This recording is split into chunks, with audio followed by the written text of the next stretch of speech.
ولا تموتن إلا وأنتم مسلمون يا أيها الناس اتقوا ربكم الذي خلقكم من نفس واحدة وخلق منها زوجها بث منهما رجالا كثيرا ونساء واتقوا الله الذي تسالون به والأرحام إن الله كان عليكم رقيبا يا أيها الذين آمنوا اتقوا الله وقولوا قولا سديدا يصلح لكم أعمالكم ويغفر لكم ذنوبكم ومن يطع الله ورسوله فقد فاز فوزا عظيما أما بعد فإن خير الحديث كتاب الله وخير الهدي هدي محمد صلى الله عليه وسلم وشر الأمور محدثاتها وكل محدثة بدعة وكل بدعة ضلالة وكل ضلالة في النار. أعوذ بالله من الشيطان الرجيم. إن الدين عند الله الإسلام.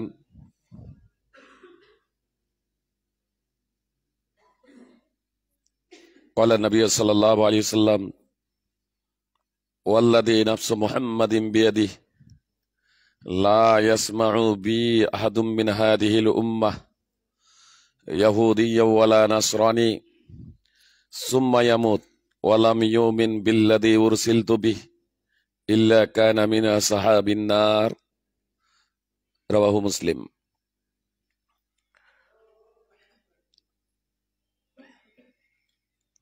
সম্মানিত সভাপতি সাহেব, উলামায়ে কেরাম, সুপ্রিয় ভাই ও বোনদের জানাই আন্তরিক শুভেচ্ছা ও অভিনন্দন।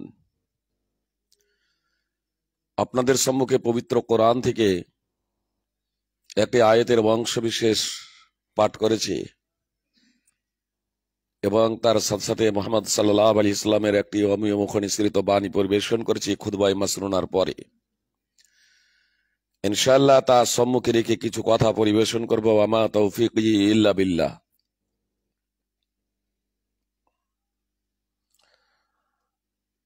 তবে সাধারণত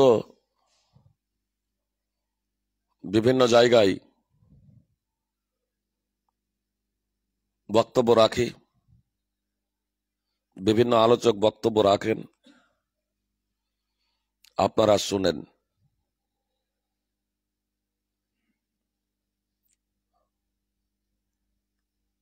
আজকেও বক্তব্য রাখার ইচ্ছা নেই, আপনাদের এখানে উপস্থিত হয়েছে, ইনশাল্লাহ বক্তব্য রাখব।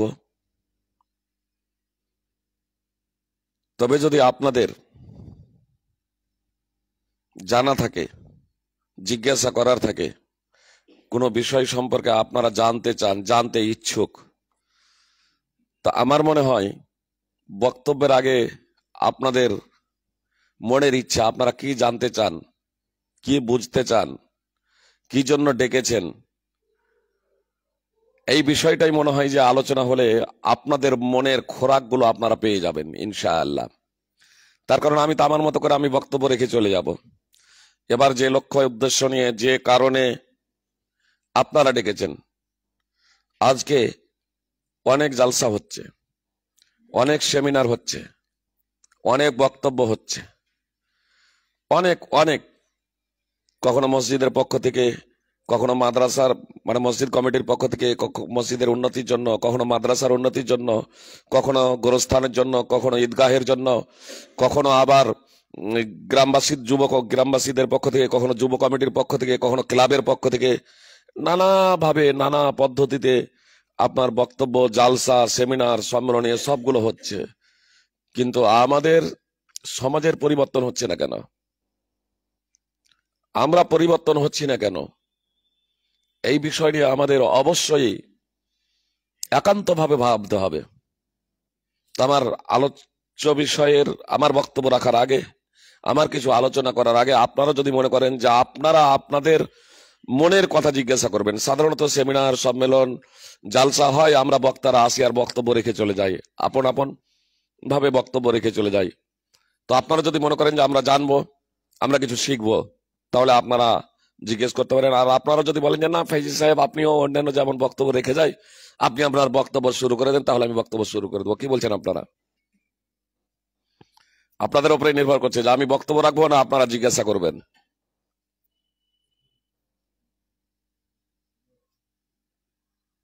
কি বলছেন?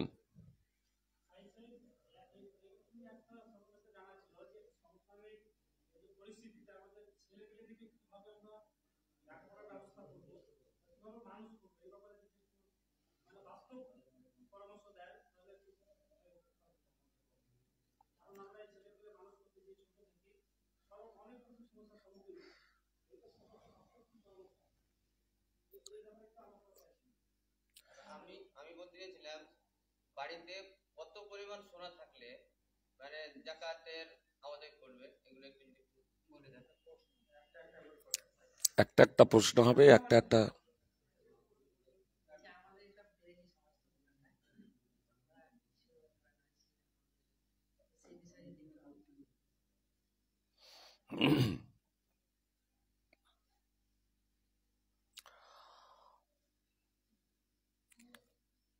আপনার দুজনার কিভাবে আমরা ছেলে মেয়েদের লালন পালন করব? আমরা ব্রেলি সমাজ, দুটোর প্রশ্নের জবাব একইভাবে আমি দেবো ইনশাআল্লাহ। আর এটা একটু লং হবে, এজন্য এটা পরে দেব। জাকাত কতটা সোনা থাকলে দিতে হবে? আমরা ছেলেরা যদি সোনা রাখি, মানে ছেলেদের জন্য সোনা ব্যবহার করা হারাম, বুঝতে পেরেছেন? তাহলে ব্যবসার জন্য আমরা সোনা রাখতে পারি। ব্যবসার জন্য সোনা আমরা যদি রাখি, তাহলে আমাদের যে সম্পদ থাকবে, মানে অর্থের সাথে আমাদের সোনাটা প্লাস হবে। অর্থের সাথে এমনকি চাঁদিও যদি ব্যবসার জন্য হয়, চাঁদি অবশ্য আমরা ব্যবহার করতে পারি, পুরুষরা চাঁদি ব্যবহার করতে পারে, জায়েজ। আমরা আংটি ব্যবহার করলাম, কোনো কিছু ব্যবহার করলাম, তাহলে এগুলো জায়েজ ছেলেদের জন্য। অবশ্য গলার মালা ইত্যাদি না, অনেকেই আবার গলার মালা হার তৈরি করে ছেলেরাও, এগুলো না জায়েজ, হারাম। তাহলে আংটি হিসেবে যদি চাঁদি ব্যবহার করবো মনে করি, আমাদের জন্য সেটা বৈধ। অবশ্য যদি ব্যবসার জন্য যদি চাঁদি যদি হয়, সোনা যদি ব্যবসার জন্য হয়, তাহলে সোনা এবং চাঁদি এটা এই দুটোই প্লাস হবে এবং অর্থের সাথে প্লাস হবে। এবার সোনা এবং চাঁদির মূল্য এবং অর্থ, এগুলো সব কিছুরই যদি মূল্য চাঁদির হিসেবে 53.5 ভরি তথা 595 গ্রাম যদি হয়, আর একটা বৎসর অতিবাহিত হয়, তাহলে তখন জাকাত ফরজ হবে অনেক ওলামায়ে কেরামদের মতে। তখন শতকরা 2.5 টাকা হিসেবে বের করে দিতে হবে। আর যদি 85 গ্রাম সোনার সমপরিমাণ, 7.5 ভরি তথা 85 গ্রাম সোনার সমপরিমাণ অর্থ যদি কারো কাছে হয়, এ সবগুলো মিলিয়ে, তাহলে এবং একটা বছর অতিবাহিত হয়, 7.5 ভরি কিংবা 85 গ্রাম, মানে 7.5 ভরিটাই হচ্ছে 85 গ্রাম সোনা। তো 85 গ্রাম সোনার যদি সমপরিমাণ যদি কারো কাছে অর্থ থাকে আর একটা বছর অতিবাহিত হয়, তাহলে সকলের ঐক্যমতেই জাকাত ফরজ। তখন শতকরা হিসেবে 2.5 টাকা বের করে দিতে হবে। আসলে প্রথমে আমি কারো কারো মত বললাম, মানে আপনার কাছে যদি চাঁদি থাকে তাহলে সেটা 595 গ্রাম চাঁদি যদি কারো কাছে থাকে আর একটা বছর অতিবাহিত হয়, তাহলে তখন জাকাত ফরজ। অনুরূপ ভাবে কারো কাছে যদি সোনা যদি থাকে আর 85 গ্রাম যদি হয় বা 7.5 ভরি হয়, তাহলে তার উপরে জাকাত ফরজ। কিন্তু আমার কাছে আছে টাকা, তাহলে এই টাকাটা চাঁদি হিসাব ধরে করব না সোনার হিসাব ধরে করব? বুঝতে পেরেছেন? মানে ডাইরেক্ট টাকার নিসাব নাই, এ টাকা হচ্ছে সোনা এবং চাঁদির স্থলাভিষিক্ত। তাহলে চাঁদির স্থলাভিষিক্ত না সোনার স্থলাভিষিক্ত? সারা পৃথিবীতে যে টাকার মূল্যায়ন করা হয়, ভারতের টাকার মান এক ধরনের, আমেরিকার টাকার মান এক ধরনের, বাংলাদেশের টাকার মান এক ধরনের, আরবের টাকার মান এক ধরনের, বিভিন্ন দেশের টাকার যে ভিন্ন ভিন্ন মান, তো এই মান হচ্ছে আপনার সোনাকে কেন্দ্র করে। তাহলে এ কাগজের টাকার মূল্য সোনা, মানে সোনাকে কেন্দ্র করে বিভিন্ন দেশের যে অর্থের যে পার্থক্য, মূল্যের যে পার্থক্য, এটা হচ্ছে সোনাকে কেন্দ্র করে। এই জন্য সোনার রেটে যদি পৌঁছে যায়, অর্থাৎ 85 গ্রাম সোনার সমপরিমাণ কারো কাছে যদি অর্থ থাকে আর একটা বছর অতিবাহিত হয়ে যায়, তাহলে সকলের ঐক্যমতে তখন তার উপরে জাকাত ফরজ। অবশ্য সতর্কতামূলক, যেটা ওলামায়ে কেরাম যেটা বলেছেন, যে 595 গ্রাম চাঁদি বা রূপর যদি সমপরিমাণ কারো কাছে অর্থ থাকে আর একটা বছর অতিবাহিত হয়ে যায়, তাহলে সতর্কতামূলক জাকাত আদায় করে দিতে পারেন, এটা উত্তম হবে। বলেন। ওয়ালাইকুম আসসালাম।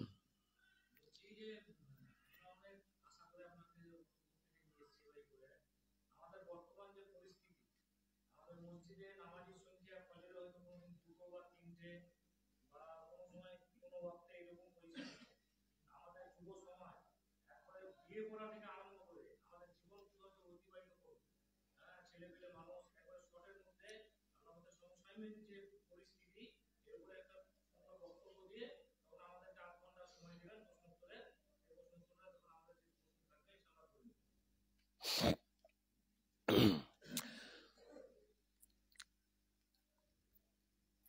একটি বিষয় এখানে স্পষ্ট করে দিই, সোনার জাকাতের যখন প্রসঙ্গ যখন এসেছে,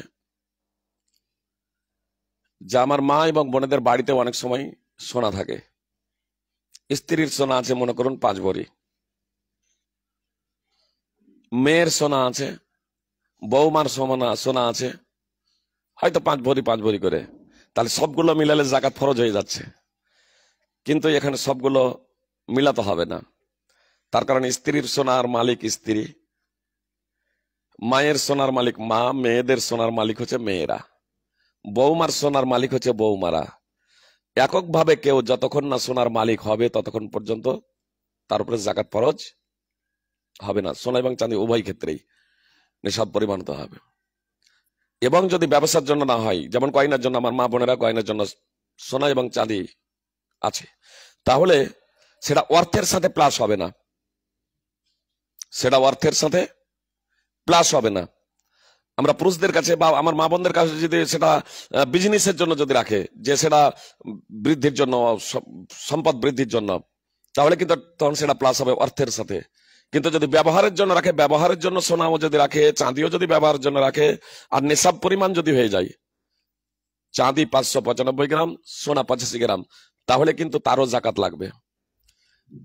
কোন মা বোনের কাছে 7.5 ভরি সোনা আছে, তো যতদিন পর্যন্ত 7.5 ভরি থাকবে ন্যূনতম, যত বেশি থাকবে পূর্ণ লাগবে, আর ন্যূনতম যতদিন 7.5 ভরি সোনা থাকবে ততদিন প্রতি বছরই জাকাত বের করতে হবে, একবার বের করে দিয়ে খালাস নয়। আপাতত 3টে বিষয় প্রসঙ্গে যেটা আলোচনা এরকম করা হয়েছে, 3 ভাবে প্রশ্নটা উত্থাপিত করেছেন, যে আমাদের যুব সমাজ কিভাবে বৃদ্ধি হবে, যুব সমাজের কিভাবে ঈমান বৃদ্ধি হবে, আমরা সন্তানকে কিভাবে লালন পালন করব, আমরা মাযহাবি এলাকা, তো সমস্ত এই বিষয়গুলো সার্বিকভাবে একটা পদ্ধতিতে এর জবাব আর বক্তব্যের মাঝে সেই বিষয়টা নিয়ে আসি। কথাগুলো একটু মনোযোগ দিয়ে শুনবেন ইনশাআল্লাহ। শুধু যুবক কেন, আজকে আমরা বৃদ্ধরাও তো দিন থেকে উদাসীন। শুধু যে যুবক এমনটি না, বৃদ্ধ এবং যুবক দিন থেকে উদাসীন। ইসলামকে বাস্তবায়নের ব্যাপারে আমাদের সেই তৎপরতা নেই। কেন নেই? কিভাবে আমরা সন্তানদের লালন পালন করব যাতে আমাদের সন্তানরা দিনমুখী হবে। সুপ্রিয় ভ্রাতৃবৃন্দ ও ভগ্নীবোন, কথা একটু মনোযোগ দিয়ে শুনবেন। তার কারণ আজকে যে আমরা দিন বিমুখতা, ইসলাম থেকে বিমুখতা অবলম্বন করেছি, ইসলাম থেকে মুখ ফিরিয়ে নিয়েছি, ইসলামকে প্রথাগত হিসেবে আমরা মেনে চলেছি। ইসলামকে যে লক্ষ্য এবং উদ্দেশ্য নিয়ে আমাদের বাস্তবায়ন করা উচিত ছিল, সেই লক্ষ্য এবং উদ্দেশ্য আমরা পূরণ করছি না। পৃথিবীর আগুনকে দেখে যতটা আমরা ভয় পাই, জাহান্নামের আগুনকে দেখে ততটা আমরা ভয় পাই না। আর এর জ্বলন্ত প্রমাণ একটা উদাহরণ দিলে আপনারা বুঝতে পারবেন। আমার বাড়িতে যদি আগুন লেগে যায়, আমাকে দিয়ে উদাহরণ দিচ্ছি, আমার বাড়িতে যদি আগুন লেগে যায়, আর সেই বাড়িতে যদি আমার পরিবার, স্ত্রী, সন্তান, সন্ততি যদি ঘুমোয়, তাহলে আমি তাদেরকে বাঁচানোর জন্য কতটা প্রচেষ্টা করব? জীবনের ঝুঁকি দিয়ে হলেও আমি তাদেরকে বাঁচানোর জন্য সর্বাত্মক প্রচেষ্টা করব।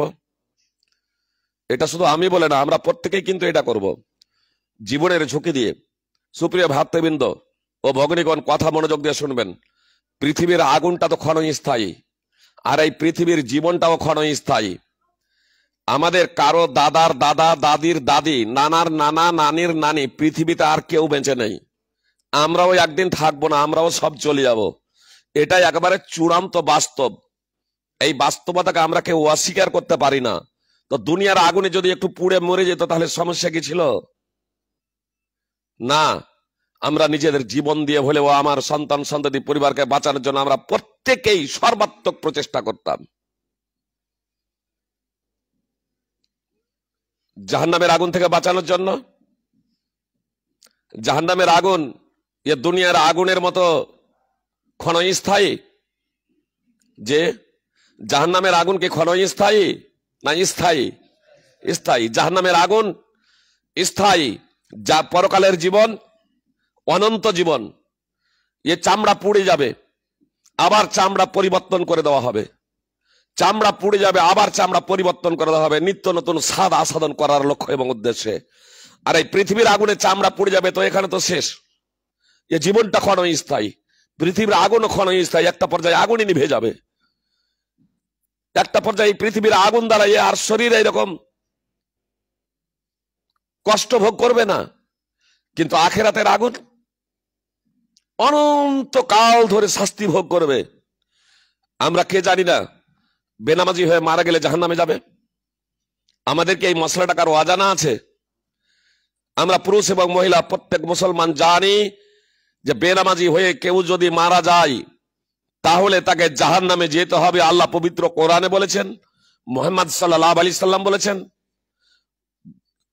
উম্মাতে মুসলিমার যারা আইম্মায়ে কেরাম, মুহাদ্দিসিনে ইজাম, তারা সহ ইসলামের যারা স্কলার, ধর্মীয় যারা পণ্ডিত, তারা দ্ব্যর্থহীন ভাবে, এমনকি সাধারণ মানুষেরাও আজ জানে যে বেনামাজি হয়ে মারা গেলে জাহান্নামে যেতে হবে। তো কই আমরা দুনিয়ার আগুন থেকে বাঁচানোর জন্য আমাদের পরিবারকে যতটা তৎপর, দুনিয়ার জীবনের জন্য, দুনিয়ার সফলতার জন্য আমরা আমাদের পরিবারের জন্য যতটা তৎপর, আখিরাতের সফলতার জন্য যুবক তো যুবক, আমরা বাপ মা যারা বৃদ্ধ বৃদ্ধা আছি তারা কি তৎপর? যুবকদের মধ্যে তৎপরতা আসবে কোথা থেকে? যুবকদের মধ্যে সজীবতা আসবে কোথা থেকে? ছেলে মেয়ে তৎপর হবে কিভাবে, দিনমুখী হবে কিভাবে? যদি আমরা পিতামাতা যদি দিন থেকে বিমুখ হয়ে যাই, আমাদের পিতামাতা আমাদের মধ্যে যদি দিন যদি না থাকে, কথা একটু মনোযোগ দিয়ে শুনবেন সুপ্রিয় ভ্রাতৃবৃন্দ ও ভগ্নীগণ। আল্লাহ বলছেন, ইন্নাদ-দীনা ইনদাল্লাহিল ইসলাম, নিশ্চয় আল্লাহর নিকটে দিন হলো একমাত্র ইসলাম। সূরা আলে ইমরান 3 নম্বর সূরার 19 নম্বর আয়াতের অংশ বিশেষ। অর্থাৎ এই দিন, এই ইসলামই হলো আল্লাহ তাআলার নিকটে একমাত্র দিন, একমাত্র ধর্ম, একমাত্র জীবন ব্যবস্থা। দিনে ইসলাম ছাড়া পৃথিবীতে যত ধর্ম আছে, পৃথিবীতে যত ধর্ম আছে, মতবাদ আছে, সমস্ত ধর্ম বাতিল, সমস্ত ধর্ম জীবন ব্যবস্থা আল্লাহ তাআলা কবুল করবেন না। ইসলাম ছাড়া পৃথিবীতে অন্য কোন ধর্ম জীবন ব্যবস্থা আল্লাহ কবুল করবেন না। সুতরাং আল্লাহ তাআলা পবিত্র কোরআনে স্পষ্টভাবে ঘোষণা দিয়েছেন, ওয়া মান ইয়াবতাগি গায়রাল ইসলামি দীনান ফালা ইউকবালা মিনহু ওয়া ফিল আখিরাতি মিনাল খাসিরিন।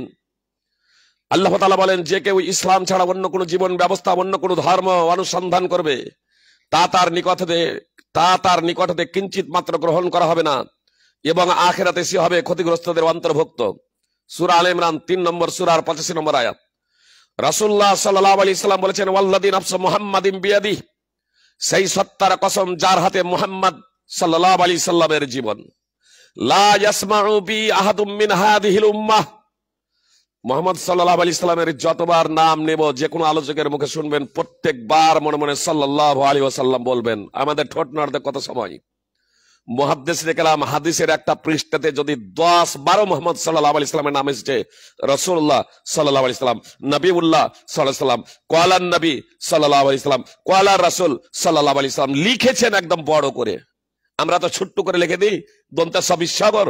মুহাদ্দিসিনে কেরাম পূর্ণ সাল্লাল্লাহু আলাইহি ওয়াসাল্লাম লিখেছেন।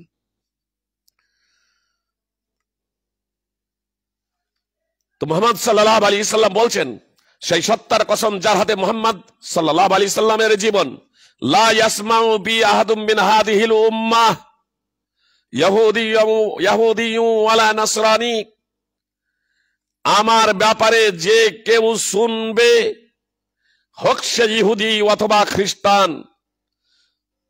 মুহাম্মদ সাল্লাল্লাহু আলাইহি সাল্লাম বলছেন, আমার ব্যাপারে যে কেউ শুনবে, আমার নবী হওয়া, আমার রাসূল হওয়ার ব্যাপারে যে কেউ শুনবে, হোক সে ইহুদি অথবা খ্রিস্টান। আসলে মুহাম্মদ সাল্লাল্লাহু আলাইহি সাল্লামের নবুয়াতের অতি নিকটবর্তী ঈসা আলাইহিস সালাম, যাদেরকে আমরা বর্তমানে খ্রিস্টান বলি, এই খ্রিস্টানেরা এবং যাদেরকে আমরা ইহুদি বলে জানি, তাই ইহুদি এবং খ্রিস্টান, ইহুদিরা মুসা আলাইহিস সালামকেও নবী বলে মানে, ঈসা আলাইহিস সালাম এবং মুহাম্মদ সাল্লাল্লাহু আলাইহি সাল্লাম ছাড়া অন্যান্য নবী রাসূলগণকে তারা বিশ্বাস করে। তাওরাত এবং ইনজিল আল্লাহ তাআলা অবতীর্ণ করেছিলেন মুসা এবং ঈসা আলাইহিমুস সালাম, এই দুইজন বিখ্যাত নবীর উপরে। আর মুহাম্মদ সাল্লাল্লাহু আলাইহি সাল্লামের যুগেও কিছু আহলি কিতাব তথা ইহুদি এবং খ্রিস্টান ছিল যারা তাওহীদ পন্থী। ওদের মধ্যে যদিও অনেকেই মুশরিক হয়ে গিয়েছিল, তাদের মধ্যে শিরক এবং বেদাতের অনুপ্রবেশ ঘটেছিল, আসমানি গ্রন্থকে বিকৃত পরিবর্তন করে দিয়েছিল। কিন্তু কিছু ব্যক্তি ছিল তাওহীদ পন্থী, একত্ববাদে বিশ্বাসী, যারা শিরক থেকে বিরত ছিল। তো মুহাম্মদ সাল্লাল্লাহু আলাইহি সাল্লাম বলছেন, হোক সে ইহুদি অথবা খ্রিস্টান, তারাও আমার উপরে যদি ঈমান না নিয়ে আসে, সুম্মা ইয়ামুত ওয়ালাম ইউমিন বিল্লাযী উরসিলতু বিহি ইল্লা কানা মিন আসহাবিন নার, এই ইহুদি ও খ্রিস্টানও যদি আমার নবুয়াতের প্রতি, অর্থাৎ আমাকে নবী ও রাসূল বলে মেনে না নেয় আর মৃত্যুবরণ করে, তাহলে তারা জাহান্নামে যাবে। সহিহ মুসলিম হাদিস নম্বর 153। এত দ্বারা স্পষ্ট হয়ে গেল যে কেউ ইসলাম ছাড়া অন্য কোন জীবন ব্যবস্থা গ্রহণ করবে, তা তাদের নিকট থেকে কিঞ্চিত মাত্র গ্রহণ করা হবে না। এবং মুহাম্মদ সাল্লাল্লাহু আলাইহি সাল্লামের নবী এবং রাসূল হয়ে যাওয়ার পরে যে কেউ মুহাম্মদ সাল্লাল্লাহু আলাইহি সাল্লামকে নবী এবং রাসূল হিসেবে স্বীকৃতি জ্ঞাপন না করবে, সে ব্যক্তি জাহান্নামে যাবে। পবিত্র কোরআন এবং সুন্নাহ দ্বারা এটা স্পষ্ট হয়ে গিয়েছে। সুপ্রিয় ভাই এবং বোন, এ থেকে আমরা বলি আলহামদুলিল্লাহ যে আল্লাহ তাআলা আমাদেরকে মুসলিম বংশে, মুসলিম ঘরে সৃষ্টি করেছেন। আল্লাহ তাআলার অশেষ রহমত আমাদের উপরে। আরো আল্লাহ তাআলার অশেষ রহমত যে মুসলিমদের মধ্যে যারা মানহাজে সালাফে বিশ্বাসী, যারা কোরআন এবং সুন্নাহকে মেনে চলে, সাহাবা তাবেঈন, তাবা তাবেঈনদের বুঝ অনুযায়ী, যাদের ব্যাপারে রাসূলুল্লাহ সাল্লাল্লাহু আলাইহি সাল্লাম ভবিষ্যৎবাণী করেছিলেন যে শ্রেষ্ঠতম যুগ হলো আমার যুগের লোকেরা, অর্থাৎ সাহাবায়ে কেরাম, তারপরে তার পরবর্তী যুগের লোকেরা অর্থাৎ তাবেঈন, তারপরে তার পরবর্তী যুগের অর্থাৎ তাবা তাবেঈন। এই সাহাবা তাবেঈন এবং তাবা তাবেঈন এদেরকে আল্লাহ রাসূল সাল্লাল্লাহু আলাইহি সাল্লাম বললেন শ্রেষ্ঠতম, তারপরে শ্রেষ্ঠতর, তারপরে উত্তম। 3 যুগের লোক উত্তম বললেন। তারপরে রাসূল সাল্লাল্লাহু আলাইহি সাল্লাম বলছেন সুম্মা ইয়াফসুল কাযিব, তারপর মিথ্যার বিকাশ ঘটবে, মিথ্যা চতুর্দিকে ছড়িয়ে পড়বে। সুপ্রিয় ভাই এবং বোন, তো আমরা আমাদেরকে সেই মানহাজের, মাসলাকের তথা সালাফি ঘরে আল্লাহ তাআলা আমাদেরকে সৃষ্টি করেছেন। এত উম্মতের মাঝে, এত ফিতনার মাঝে, এটা আমাদের প্রতি অশেষ রহমত। কাউকে আমাদের মানহাজে সালাফের মধ্যেই, সালাফের ঘরে আমাদেরকে সৃষ্টি করেছেন, আর কাউকে আল্লাহ তাআলা এই মানহাজে সালাফের প্রতি তথা সঠিক ইসলামের প্রতি হেদায়েত দান করেছেন। বলুন আলহামদুলিল্লাহ। আল্লাহ তাআলার অশেষ রহমত ছাড়া এটা সম্ভব ছিল না। তো এই দৃষ্টিকোণ থেকে তো বলবো আল্লাহ তাআলার অশেষ রহমত আমাদের উপরে, আলহামদুলিল্লাহ। তার কারণ আমাদের যদি আল্লাহ হেদায়েত যদি না দিতেন, তথা আমরা যদি ইহুদি, খ্রিস্টান তথা অন্যান্য জাতির মাঝে আল্লাহ তাআলা আমাদেরকে সৃষ্টি করতেন, তাহলে হয়তো তাদের মতোই আজকে আমরা পথভ্রষ্ট এবং গুমরাহ থাকতাম। আল্লাহ রাসূল সাল্লাল্লাহু আলাইহি সাল্লাম বলেছেন, কুল্লু মাউলুদি ইউলাদু আলাল ফিতরাহ ফাআবাহু ইউহাব্বিদানিহি ওয়া ইউনাসসিরানিহি ওয়া ইউমাজ্জিসানিহি, প্রত্যেকটা শিশু ফিতরাতের উপরে জন্মগ্রহণ করে, তারপর তার পিতা মাতা তাকে ইহুদি বানায় অথবা খ্রিস্টান বানায় অথবা অগ্নি পূজক বানায়। সহিহ বুখারী হাদিস নম্বর 1385 এবং সহিহ মুসলিম হাদিস নম্বর 2658। একটি বর্ণনায় সহিহ মুসলিম এবং তিরমিজি রয়েছে, আয়ুশারিকানিহি, অথবা তার পিতা মাতা তাকে মুশরিক বানায়। হাদিসের কোন জায়গাতে এ কথা বলা হয়নি যে তার পিতামাতা তাকে মুসলিম বানায়। কথা খুব মনোযোগ দিয়ে শুনুন সুপ্রিয় ভাই এবং বোন।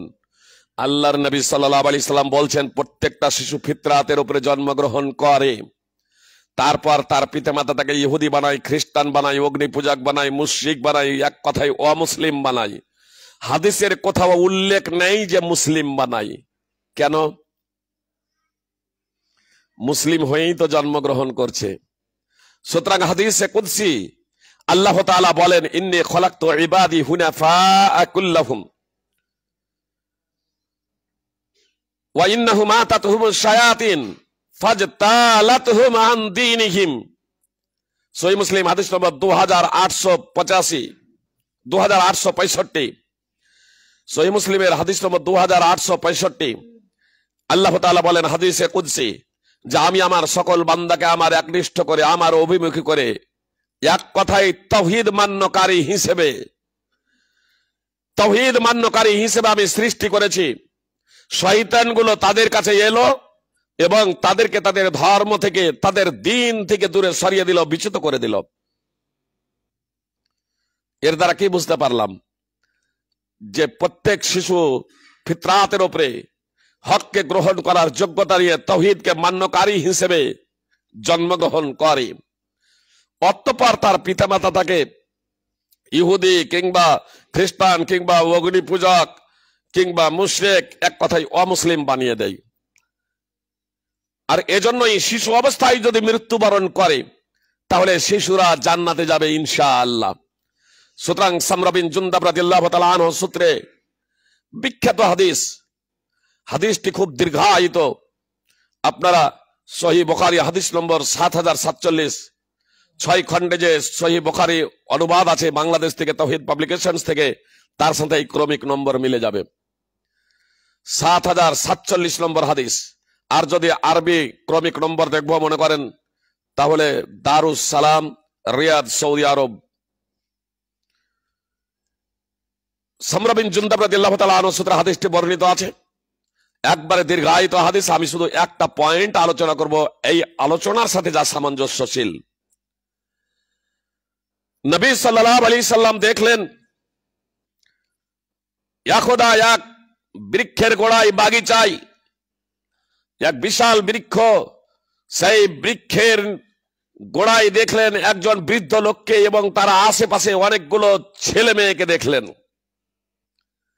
তো নবী সাল্লাল্লাহু আলাইহি সাল্লাম ফেরেশতাদের জিজ্ঞেস করলেন যে এই লোকটাই বা কে, আর এই ছেলেগুলো কারা? নবী সাল্লাল্লাহু আলাইহি সাল্লামকে জবাব দিলেন এই লোকটা হলেন ইব্রাহিম সাল্লাল্লাহু আলাইহি সাল্লাম। ইব্রাহিম আলাইহিস সালাম, যে কখনো কখনো সাল্লাল্লাহু আলাইহি সাল্লাম বলেছে, এই হাদিসে সাল্লাল্লাহু আলাইহি সাল্লাম এসেছে। মানে অনেকের ধারণা যে অন্যান্য নবীর ক্ষেত্রে সাল্লাল্লাহু আলাইহি সাল্লাম বলা যাবে না, এটা ঠিক না। তো ফেরেশতারা বললেন ইনি হচ্ছেন ইব্রাহিম সাল্লাল্লাহু আলাইহি সাল্লাম। আর এই যে ছেলেগুলো, এই ছেলেগুলো হচ্ছে কুল্লু মাউলুদিন মাতা আলাল ফিতরাহ, প্রত্যেক সেই শিশু যারা ফিতরাতের উপরে মৃত্যুবরণ করেছে। আর আবু হুরায়রার একটু আগে যে বর্ণনা করলাম, কুল্লু মাউলুদি ইউলাদু আলাল ফিতরাহ ফাআবাহু ইয়াহবিদানিহি আও ইউনাসসিরানিহি আও ইউমাজ্জিসানি, প্রত্যেকটা শিশু ফিতরাতের উপরে জন্মগ্রহণ করে, তারপর তার পিতামাতা তাকে ইহুদি বানায় অথবা খ্রিস্টান বানায় অথবা অগ্নি পূজক বানায়। তো ফিতরাতের উপরে মানে ইহুদি হওয়ার আগে, খ্রিস্টান হওয়ার আগে, অগ্নি পূজক হওয়ার আগে, মুশরিক হওয়ার আগে, এক কথায় অমুসলিম হওয়ার আগে যারা মারা গেছে, অর্থাৎ শিশু অবস্থায় যারা মারা গেছে, কচি কাঁচা অবস্থায় যারা মারা গেছে, ফেরেশতারা বললেন এই শিশুগুলো হচ্ছে তারা, এই ছেলে মেয়েগুলো হচ্ছে তারা। কুল্লু মাউলুদিন মাতা আলাল ফিতরা, ফিতরাতের উপরে যারা মৃত্যুবরণ করেছে, অর্থাৎ শিশু অবস্থায় যারা মৃত্যুবরণ করেছে।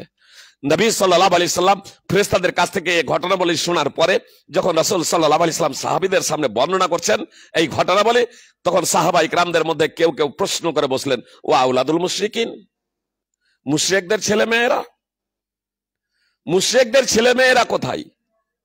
ইব্রাহিম আলাইহিস সালামের আশেপাশে বাগিচায় যে ছেলে মেয়েগুলো আছে ফিতরাতের উপরে বলেছেন।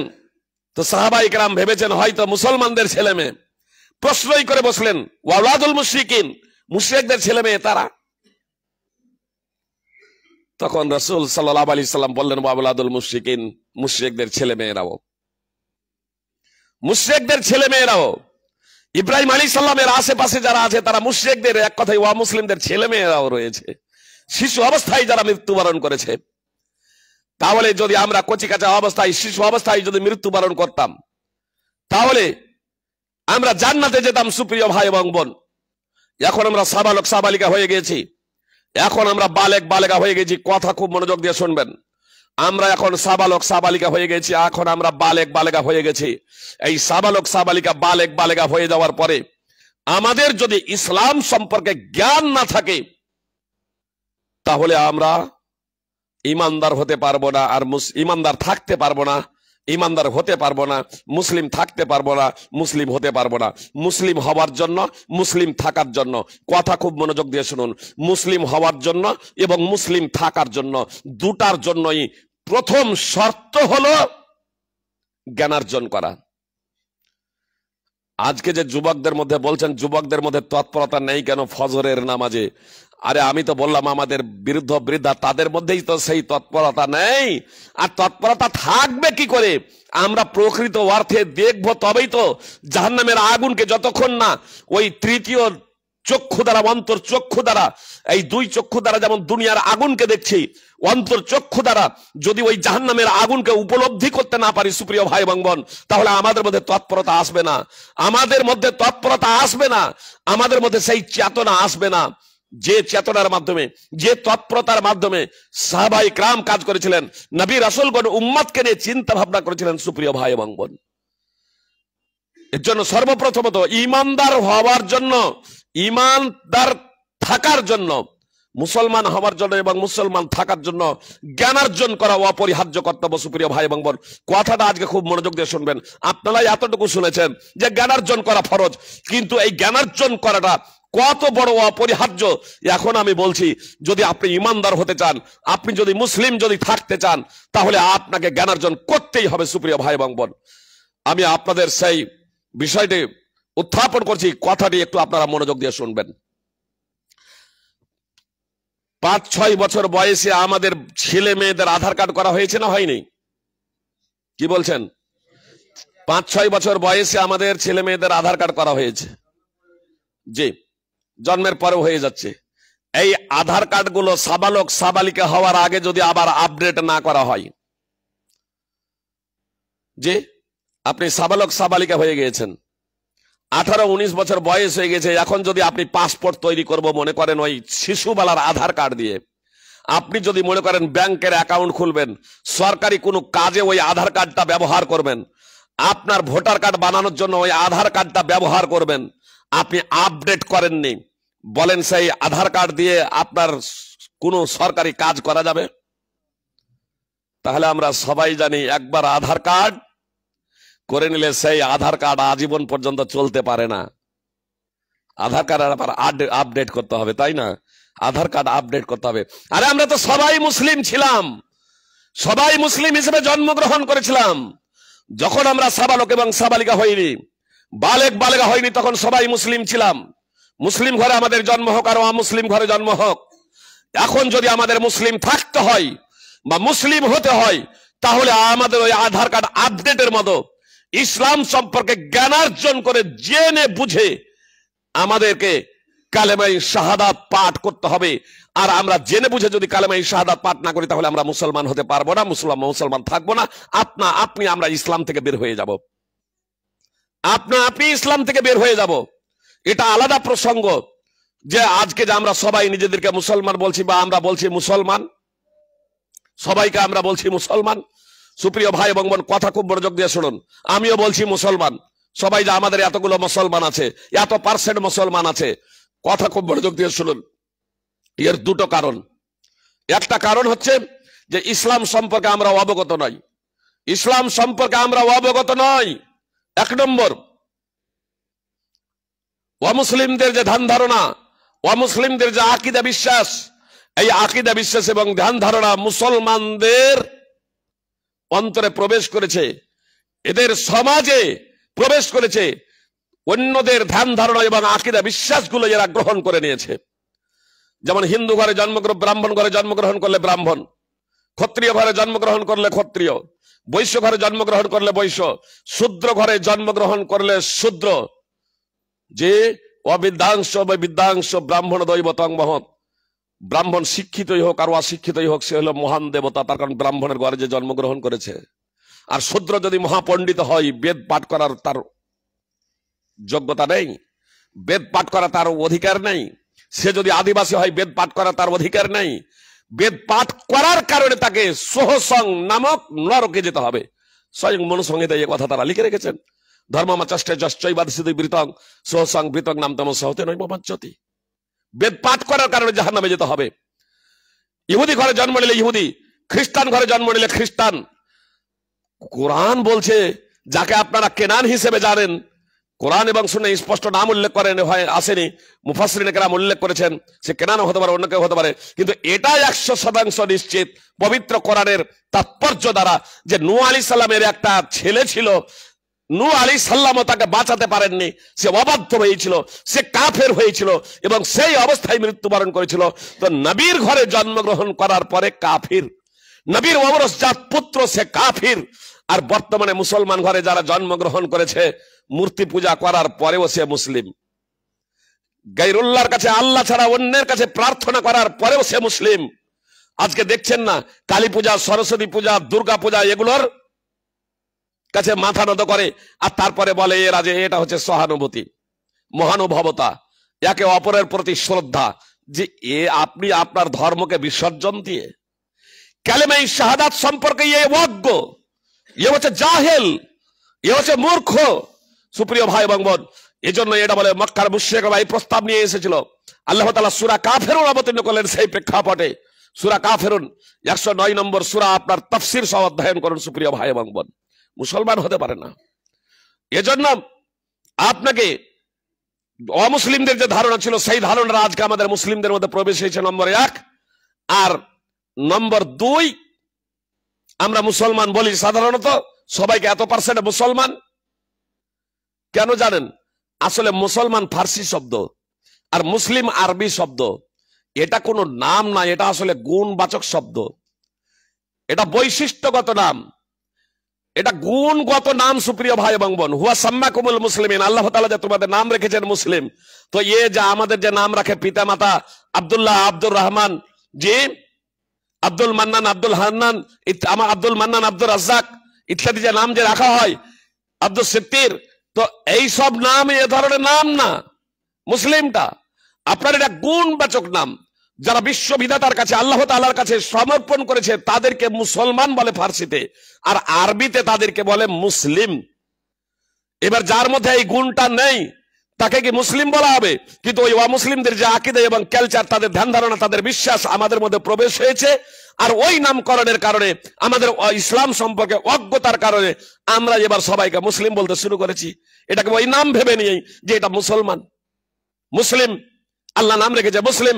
সুপ্রিয় ভাই এবং বোন, যেমন কোন মেয়ের নাম যদি বা কোন ছেলের নাম যদি সুন্দর আর সুন্দরী হয়, আর দেখতে যদি অত্যন্ত কৃষ্ণবর্ণ কালো যদি হয়, আর নাকটা যদি বোচা হয়, তাহলে ও তাকে কি বলে ডাকবেন?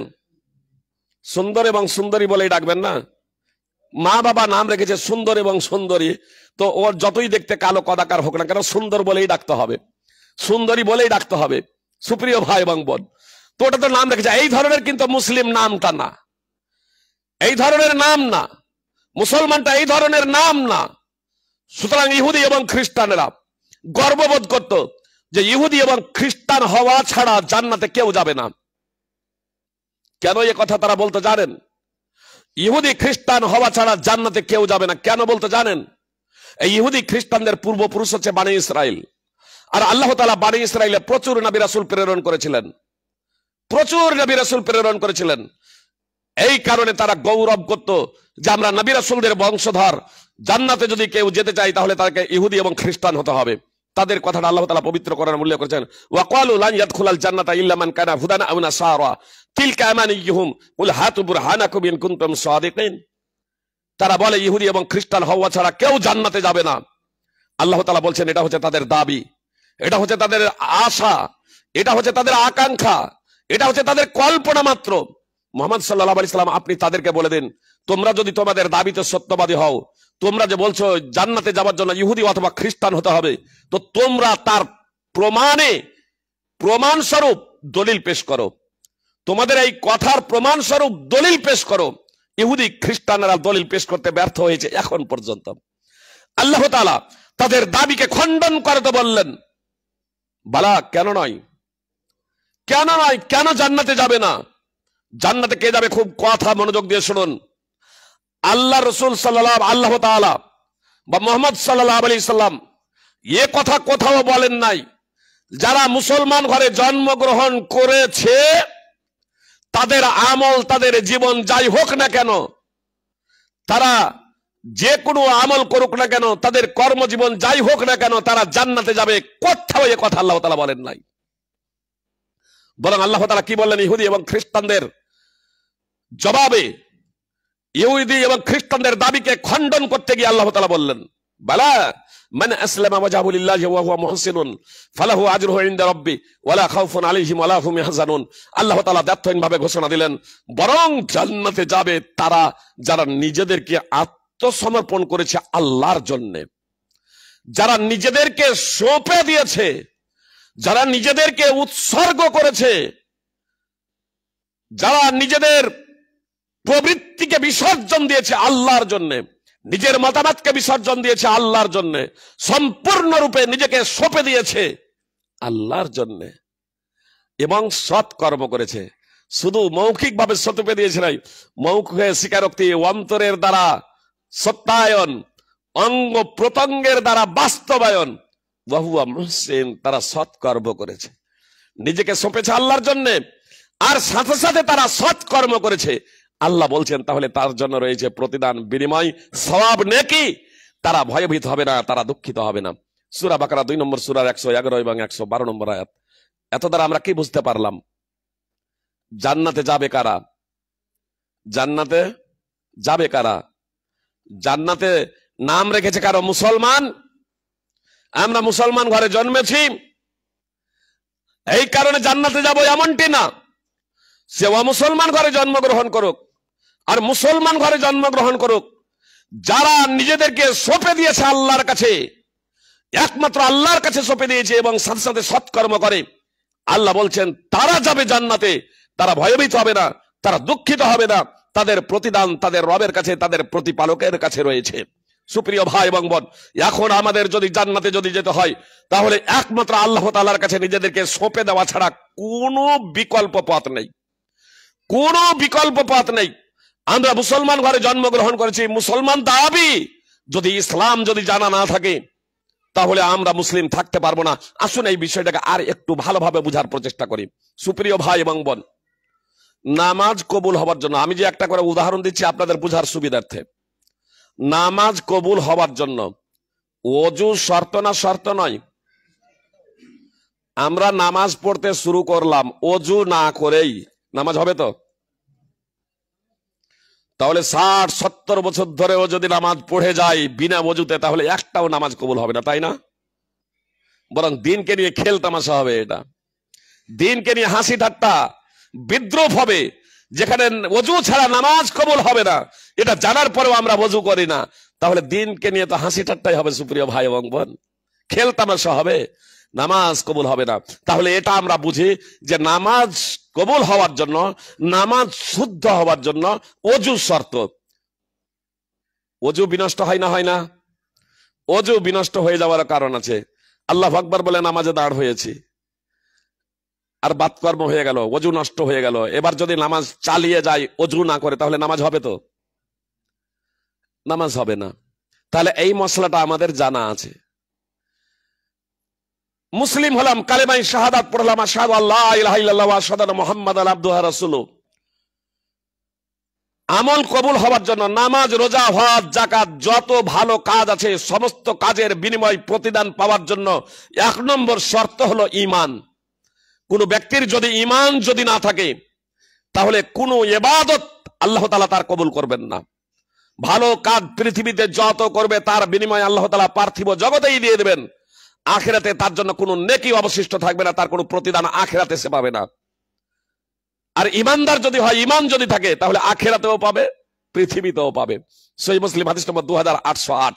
তাহলে এই বিষয়টাও আমাদের জানা যে সমস্ত কর্ম কবুল হওয়ার জন্য ঈমান শর্ত।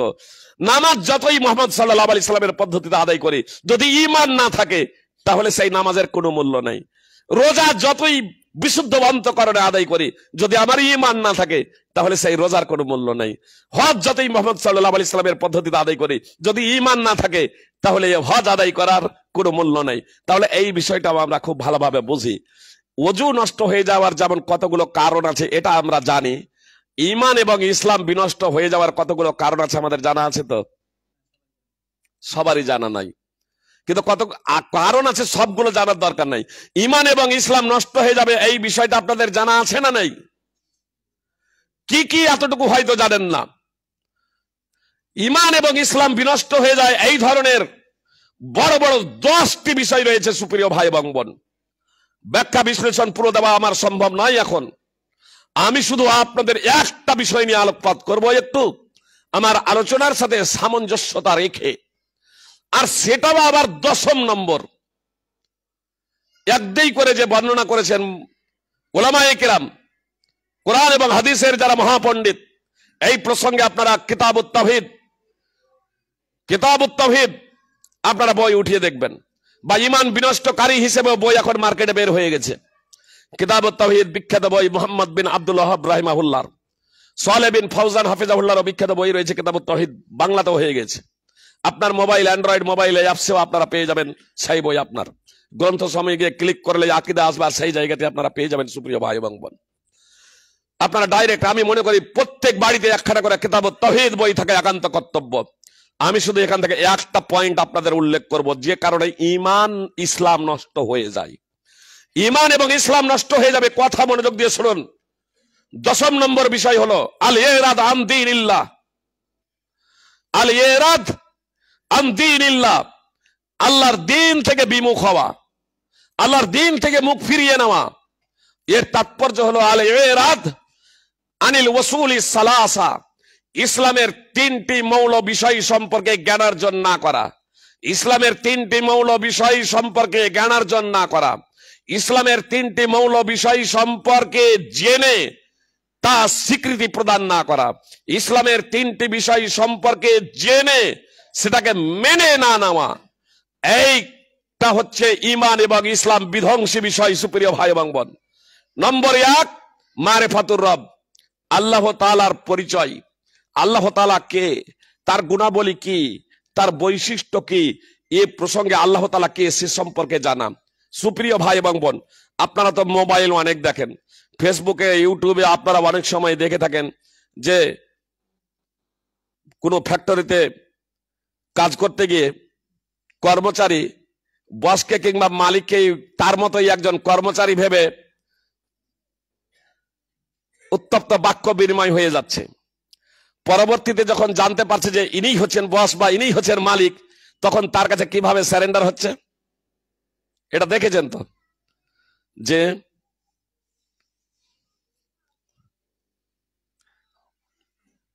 আপনার কেউ যদি বলে এই আপনি হিসাব পেশ করুন, আপনি হিসাব পেশ করুন, আপনি কোথা কোথা থেকে টাকা উপার্জন করেছেন, কোথায় কত টাকা আছে, এটা যদি হঠাৎ যদি কেউ যদি আপনাকে যদি এসে বলে, আপনি তখন কি বলবেন? তুমি কে? আর যদি দাপুটে যদি নেতা যদি হন, আরে তুই কে রে, বলে না। আর সঙ্গে সঙ্গে ও যখন পরিচয় দেয় আমি হচ্ছে ইডির লোক, বাবু ক্ষমা করবেন, ঠিক আছে চলুন একটু বসি, চাটা খাইয়ে দেয়, তখন কি হয় না? অনেক সময় ব্যক্তির ব্যক্তিত্ব সম্পর্কে যখন অবগত যখন হবে, তখন তার মধ্যে একটা ভয় ভীতি, তার প্রতি শ্রদ্ধা জন্মাবে সুপ্রিয় ভাই এবং বোন। আপনি একটা সাধারণ মানুষ, আপনি একটা মিশনের আপনি মালিক, সেক্রেটারি হয়ে যান, আপনি প্রেসিডেন্ট হয়ে যান, আপনার একটা ফ্যাক্টরি থাকে আপনি মালিক হয়ে যান, আপনার কাছে হাজার হাজার লোক এরকম করবে, হুজুর একটা চাকরি দেবেন না, একটা যে কোনো পদ দেবেন না, ঝাড়ু দেওয়ার পদও যদি খালি থাকে তাহলে বলুন, সুইপারের যদি পদ যদি খালি থাকে তাহলে বলুন, বিভিন্ন ভাবে আপনাকে সব হুজুর হুজুর বলবে, তাই না? আর আপনার যদি কোনো কিছু যদি না থাকে তাহলে আপনাকে পরোয়াই করবে না, আপনার জন্য সিট ছেড়ে দিবে যখন আপনার ব্যক্তিত্ব প্রসঙ্গে যখন অবগত হবে যে আপনি কে সুপ্রিয় ভাই এবং বোন। তো মহান আল্লাহ তাআলার ব্যক্তিত্ব, মহান আল্লাহ তাআলার সত্তা, তিনি কে? আজকে আল্লাহ তাআলাকে ভয় করি না কেন? মারিফাতুর রব 1 নম্বর শর্ত হচ্ছে মুসলমান হওয়ার জন্য। 2 নম্বর হচ্ছে মারিফাতুদ দ্বীন, দ্বীনে ইসলাম সম্পর্কে জ্ঞান অর্জন করা। দ্বীনে ইসলামটা কি আপনাকে জানতে হবে, এই দ্বীনে ইসলামটা কি। ও মারিফাতুর রাসূল, এবং মুহাম্মদ সাল্লাল্লাহু আলাইহি সাল্লাম যে আল্লাহর রাসূল, সেই সম্পর্কে আমাকে জ্ঞানার্জন করতে হবে। এই তিনটি বিষয় সম্পর্কে কেউ যদি জ্ঞানার্জন না করে, এই তিনটি বিষয় সম্পর্কে কেউ যদি অবগত না হয়, এই তিনটি বিষয় সম্পর্কে কারো যদি জানা না থাকে এবং জেনে সেই অনুযায়ী যদি সেটাকে স্বীকৃতি প্রদান না করে, মেনে না নেয়, তাহলে আপনি ইসলাম থেকে বের হয়ে যাবে। এটা ঈমান বিধ্বংসী বিষয় সুপ্রিয় ভাই এবং বোন। তো আজকে আমাদের যে 95% বেনামাজি বলছেন, বা আমাদের মধ্যে সেই তৎপরতা নেই, তো এই তৎপরতা নেই কেন এবং আমাদের মধ্যে এত বেনামাজি কেন, এটা বুঝতে পারছেন না যে আল্লাহকে, এটা আল্লাহকে আমরা জানি, আল্লাহকে বুঝি সুপ্রিয় ভাই এবং বোন। উদাহরণ দিই তাহলে আপনাদের বুঝতে সুবিধা হবে। আসুন, আল্লাহ তাআলা বলেন, ইন্নামাল মুমিনুনা আল্লাযীনা ইযা যুকিরাল্লাহু ওয়াজিলাত কুলুবুহুম। আল্লাহ তাআলা বলেন, ইন্নামাল মুমিনুনা আল্লাযীনা ইযা যুকিরাল্লাহু ওয়াজিলাত কুলুবুহুম। সূরা আনফাল 8 নম্বর সূরার 2 নম্বর আয়াতের অংশ বিশেষ। মুসলমান তো হলো তারাই, মুসলমান তো হলো তারাই যাদের অন্তর কেঁপে যায় আল্লাহ তাআলার স্মরণে, যাদের অন্তরে প্রকম্পন সৃষ্টি হয় আল্লাহ তাআলার স্মরণে, আল্লাহ তাআলার আলোচনা করা হলে, আল্লাহ তাআলার বর্ণনা করা হলে তাদের অন্তর কাঁপে। সুপ্রিয় ভাই এবং বোন, আমাকে বলার প্রয়োজন নেই, আপনারা মনে মনে বলুন, এতক্ষণ ধরে যে মাগরিবের পর থেকে যে আলোচনা হচ্ছে কোরআন এবং সুন্নাহর আল্লাহর কথাটা আমরা বারবার শুনছি, তা আমাদের অন্তরে কি ভয় ধরেছে? আমাদের অন্তরে কি কাঁপুনি সৃষ্টি হয়েছে? আমাদের অন্তর কি ভীত সন্ত্রস্ত হয়েছে আল্লাহ তাআলার ভয়ে? যেখানে আল্লাহ বলছেন মুসলমান তো তারাই, ইমানদার তো তারাই, যে আল্লাহর বর্ণনা করা হলে, আল্লাহকে স্মরণ করা হলে তাদের অন্তর কেঁপে যায়, এ কথা আল্লাহ তাআলা বলছেন। বলবেন ফাইজি সাহেব, হয়তো পাক্কা ইমানদার হবে যাদের অন্তর কেঁপে যাবে, খাঁটি মুসলমান হবে যাদের অন্তর কেঁপে যাবে। একটা উদাহরণ দিই তাহলে আপনাদের বুঝতে সুবিধা হবে যে দুর্বল মুসলমানদেরও ইমান কাঁপে কি কাঁপে না আল্লাহর ভয়ে, যদি আল্লাহ সম্পর্কে সে সচেতন হয়, আল্লাহ সম্পর্কে যদি সে জ্ঞান রাখে যে আল্লাহ কে, আল্লাহ কত বড়, কত শক্তিশালী, কত কঠিন শাস্তিদাতা, এ সম্পর্কে যদি কারো যদি জ্ঞান যদি থাকে, তাহলে কিভাবে তার অন্তর প্রকম্পিত হয় এই বিষয়টা আপনারা দেখুন। মায়েজ আসলামের বিখ্যাত ঘটনা আপনাদের জানা আছে। কখনো মুসলমানদের দ্বারা দুর্ঘটনা ঘটতে পারে। মায়েজ আসলামের দ্বারা একদা আপনার ব্যভিচার সংঘটিত হয়ে গিয়েছিল, কোনো মানুষ দেখেনি। মুহাম্মদ সাল্লাল্লাহু আলাইহি সাল্লামের কাছে নিজেই সারেন্ডার হয়ে যাচ্ছে। আরজি কর, একজন ডাক্তার, মহিলা ডাক্তারকে ধর্ষণ করে খুন করা হয়েছে। এখন পর্যন্ত অপরাধী অপরাধ স্বীকার করে নাই যে আমি এই অপরাধটা করেছি। 4 মাস হয়ে গেল, সুপ্রিম কোর্ট স্বতঃস্ফূর্তভাবে মামলা রুজু করেছে, এখন পর্যন্ত শাস্তি দিতে সক্ষম হন নাই সুপ্রিয় ভাই এবং বোন। আর মায়েজ আসলামীকে কেউ দেখেনি, কিন্তু তার মধ্যে ঈমান আছে, আল্লাহর তার ভয় আছে, তার দ্বারা পাপটা হয়ে গিয়েছে। সঙ্গে সঙ্গে সে অনুতপ্ত লজ্জিত মুহাম্মদ সাল্লাল্লাহু আলাইহি সাল্লামের দরবারে এসে উপস্থিত। মুহাম্মদ সাল্লাল্লাহু আলাইহি সাল্লামকে এসে বলছে আমার দ্বারা পাপ হয়ে গেছে। মুহাম্মদ সাল্লাল্লাহু আলাইহি সাল্লাম মুখ ফিরিয়ে নিচ্ছেন, বারবার ঘোষণা দিচ্ছে আমার দ্বারা পাপ হয়ে গেছে। মুহাম্মদ সাল্লাল্লাহু আলাইহি সাল্লাম জিজ্ঞেস করলেন তার দ্বারা অপরাধ হয়েছে। মুহাম্মদ সাল্লাল্লাহু আলাইহি সাল্লাম তার জন্য মৃত্যু দণ্ড দিলেন। জানতেন আমি যে অপরাধ করেছি আমাকে মৃত্যু দেওয়া হবে, তারপরে আখিরাতের শাস্তি থেকে বাঁচার জন্য, আল্লাহর কঠোর শাস্তি থেকে বাঁচার জন্য সেই ব্যক্তি এই পৃথিবীতে, এই পৃথিবীর জীবনটা হচ্ছে ক্ষণস্থায়ী, এই পৃথিবীর শাস্তি হচ্ছে ক্ষণস্থায়ী, এই পৃথিবীর শাস্তিকে মাথা পেতে মেনে নিলেন। কোন মানুষ দেখে নাই সুপ্রিয় ভাই এবং বোন। তো বলবেন যে মায়েজ আসলামী এত বিখ্যাত সাহাবী, যে সাহাবী অবশ্যই পাক্কা ইমানদার আমরা ভাববো, কোন কারণে তার মাধ্যমে ভুল হয়ে গেছে। আসুন তাহলে একজন দুর্বল ইমান, দুর্বল মুসলমানের একটা চিত্র তুলে ধরি। যুবক এবং যুবতী যারা আছো, কথা খুব মনোযোগ দিয়ে শোনো, এবং যারা বড় আছি তারাও কথাটা খুব মনোযোগ দিয়ে শুনবেন, জীবনে মূল্যায়ন করবেন সুপ্রিয় ভাই এবং বোন। আমরা অপরাধ করতে দ্বিধাবোধ করি না, পাপাচার করতে দ্বিধাবোধ করি না। আচ্ছা পাপটা করে নি এবারের মতো, তারপরে ক্ষমা চেয়ে নেব, জীবনের কি গ্যারান্টি আছে? কাজাকস্তানে এই তো বিমান ভেঙে পড়ে গেল, যে আজারবাইজান থেকে রাশিয়া যাচ্ছিল, বিমান ভেঙে পড়ে গিয়েছে, মানুষ চলতে চলতে আপনার মৃত্যুর কোলে ঢলে পড়ছে, খাচ্ছে, খেতে খেতে মরে যাচ্ছে, রাত্রে দিব্যি ঘুমাচ্ছে, বিভিন্ন পরিকল্পনা নিয়ে আপনার বাড়িকে আল্লাহ তাআলা ধসে দিচ্ছেন মাটির নিচে। পাপুয়া নিউগিনিতে আপনার গত মে মাসে গত মে মাসে আপনার পাপুয়া নিউ গিনিতে পুরো একটা গ্রাম একবার মাটির তলে চলে গেছে। ওই নাড়ে আপনার কেরালার বলবেন নদীর ধারে, তো পাপুয়া নিউ গিনি একেবারে পাহাড়ি এলাকায় পুরো একটা আস্ত গ্রামই মাটির তলে চলে গেছে। মানুষ সব, আমি আপনি কোথায় বাস করছি? সুপ্রিয় ভাই এবং বোন, কথা খুব মনোযোগ দিয়ে শুনুন। একজন যুবক তার চাচাতো বোনকে অবৈধভাবে ভোগ করার জন্য নানা কল্পনা সে আঁকতে শুরু করলো।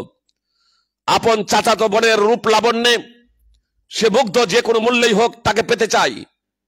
মনের কথা একদিন চাচাতো বোনের সামনে খুলে বলল, আমি তোমাকে পেতে চাই, অবৈধভাবে আমি তোমাকে ভোগ করতে চাই। চাচাতো বোন প্রত্যাখ্যান করে দিল চাচাতো ভাইয়ের প্রস্তাবকে, যে না, আমি অবৈধ কাজে জড়িত হব না। কিন্তু এ যুবক প্রেমে পাগল, তার মেয়ে না চাইলেও এ যুবক তার প্রেমে পাগল। সেই প্রেম হৃদয়ে রেখেই সে পরিকল্পনা করে কিভাবে তাকে আমি পাবো। এক সময় দুর্ভিক্ষ দেখা দিলে সেই মেয়েটি এর কাছে এসে অর্থ সাহায্য চাইল। এ কিন্তু শিল্পপতির সন্তান ছিল না যে সঙ্গে সঙ্গে সেই অর্থ দিয়ে দিবে। 100 দিনার, 100 দিনার বর্তমানে যার মূল্য হচ্ছে প্রায় 25 লক্ষ টাকা। 100 দিনার বর্তমানে যার মূল্য হচ্ছে 25 লক্ষ টাকা।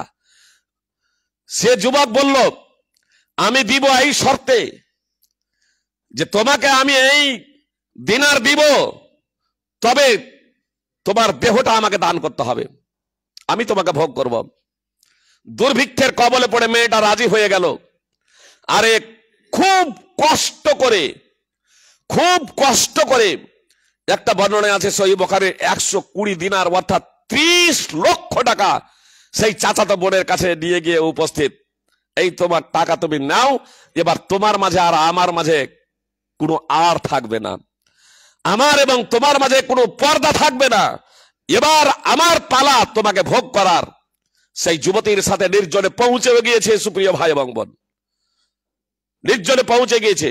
যে কুকর্মের জন্য, যে অবৈধভাবে জৈবিক চাহিদা পূরণের জন্য এত দীর্ঘ সময় ধরে অন্তরে পরিকল্পনা আঁকে এবং একজন যুবতীকে নিয়ে নির্জনে চলে যায় তাকে ভোগ করার জন্য, সে কি পাক্কা ইমানদার, পাক্কা মুসলমান? কি বলছেন? দুর্বল ইমানের যুবক, কাচ্চা মুসলমান, তাই না? একবারে দুর্বল ইমানের লোক, কাচ্চা মুসলমান। সুপ্রিয় ভাই এবং বোন, কাচ্চা মুসলমান। এই কাচ্চা যুবক, কাচ্চা মুসলমান তার চাচাতো বোনকে ভোগ করার জন্য তার 2 উরুর উপরে বসেও গিয়েছে। যুবতী শুয়ে গিয়েছে, তার 2 উরুর উপরে বসে গিয়েছে।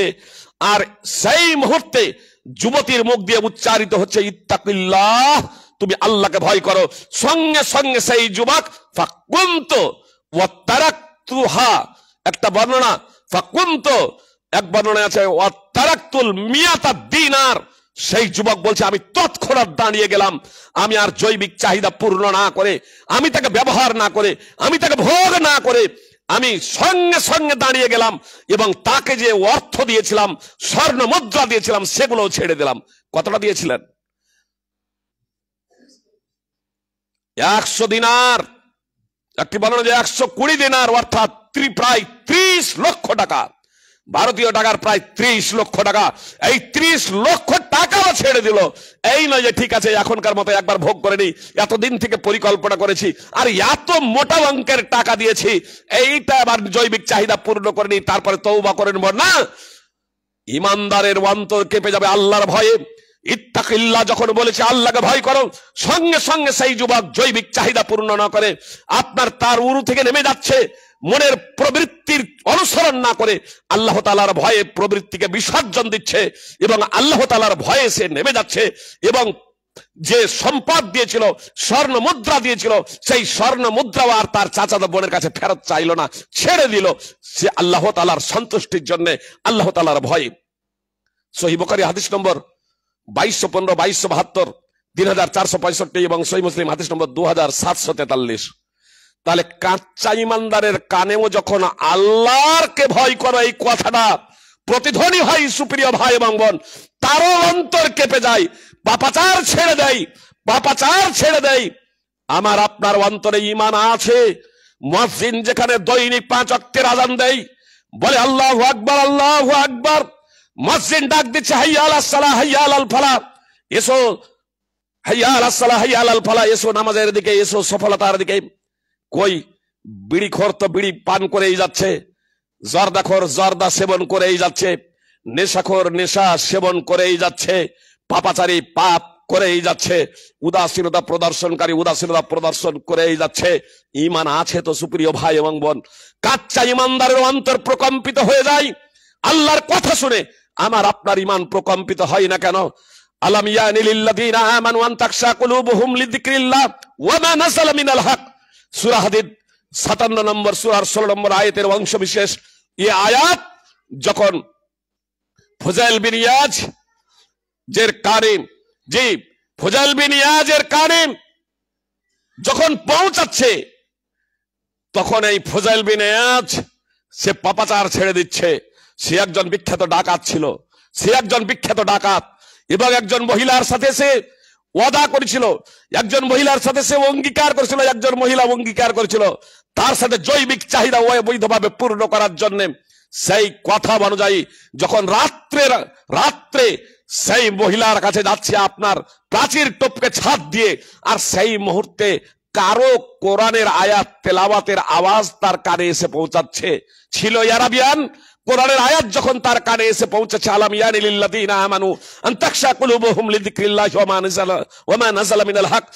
ঈমানদারদের কি এখনো সময় আসেনি যে আল্লাহর জিক্রের কারণে এবং আল্লাহ যে সত্য অবতীর্ণ করেছেন তার জন্য তাদের অন্তর প্রকম্পিত হয়ে যাবে?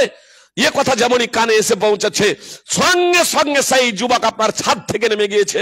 সত্যি তো আমার কি অন্তর, আমি কি ঈমানদার নই? আমার অন্তর কাঁপে না কেন? আল্লাহ তাআলার ভয়ে মাথা নিচু করে আল্লাহ তাআলার ভয়ে একটা জায়গায় বসে পড়েছে। আর এরই মাঝে একটা কাফেলা আপনার ওই পথ ধরে যাচ্ছে, তখন তারা আপোষে আলোচনা করছে আর কি পথ এগাবো না এখানেই আমরা থেমে যাব। তার কারণে এই পথেই তো পড়ে আপনার ফুজাইল বিন ইয়াজ, আর তার যদি সম্মুখে যদি আমরা পড়ে যাই, তাহলে আমাদের যা ধন সম্পদ আছে ব্যবসা বাণিজ্য করে নিয়ে আসছে সবটা আমাদের লুট করে নেবে। কেউ বলছে না রাত্রেই চলে যাব, কেউ বলছে না এখানেই থেকে যাব। ফুজাইলের কানে যখন এই আওয়াজ পৌঁছাচ্ছে, আপনার কিছুটা ডিস্টেন্সেই বসেছিল, মাথা নিচু করে আরো ভীত এবং সন্ত্রস্ত হয়ে গেল। আল্লাহ, মানুষ পর্যন্ত আমাকে প্রচন্ড ভয় করে, তাহলে তুমি যে এত মহান, তোমাকে কতটা ভয় করা আমার কর্তব্য।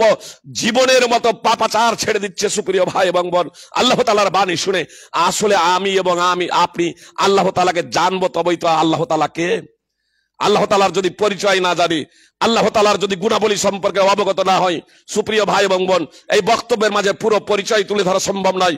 এজন্য আপনাদের বললাম আল আকিদাতুত তাহাবিয়া বা আপনার তাওহীদ, কিতাবুত তাওহীদ প্রসঙ্গে এই বইগুলো আপনারা পড়বেন।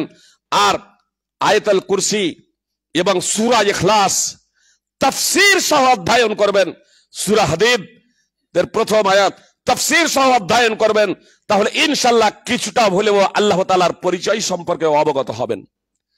পৃথিবীতে যত মানুষ পাপাচার করে, একমাত্র আল্লাহ তাআলা থেকে বিস্মৃত হওয়ার কারণে, আল্লাহ তাআলা সম্পর্কে সঠিক ধারণা না থাকার কারণে। সুপ্রিয় ভাই এবং বোন, একটা মানুষ, একটা ছেলে বা একটা মানুষ, একটা মেয়ে নির্জন পথ ধরে চলে যাচ্ছে,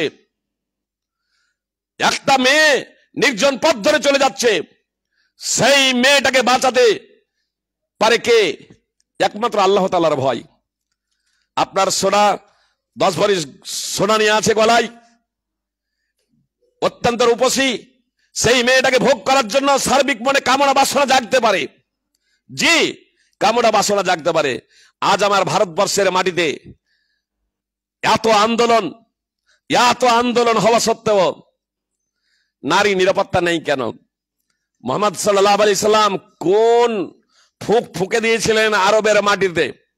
নারীদেরকে জীবন্ত প্রথিত করা হতো, নারীদেরকে জীবন্ত প্রথিত করা হতো।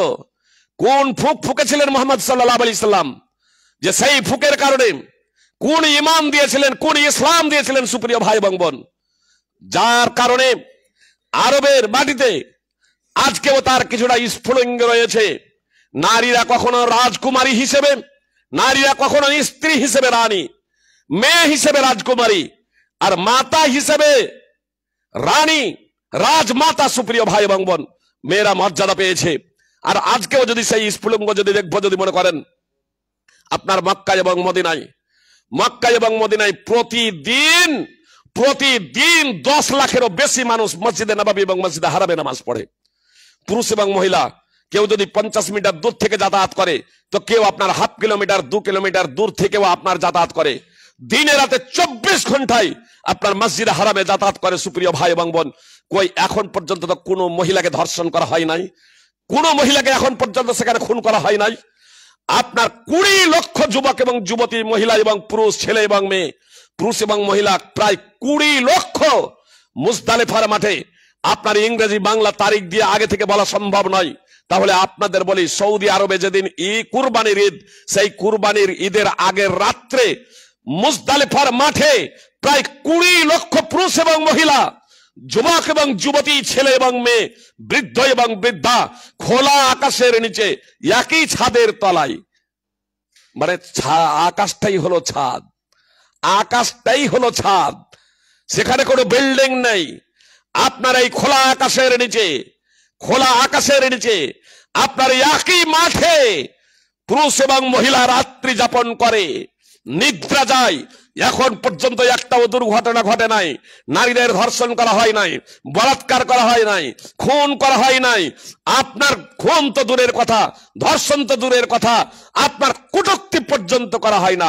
আরে কটূক্তি তো দূরের কথা, একবার যদি দৃষ্টি পড়ে যায়, কোনো মানুষ দ্বিতীয়বার নারীর দিকে দ্বিতীয়বার দৃষ্টিপাত পর্যন্ত করে না।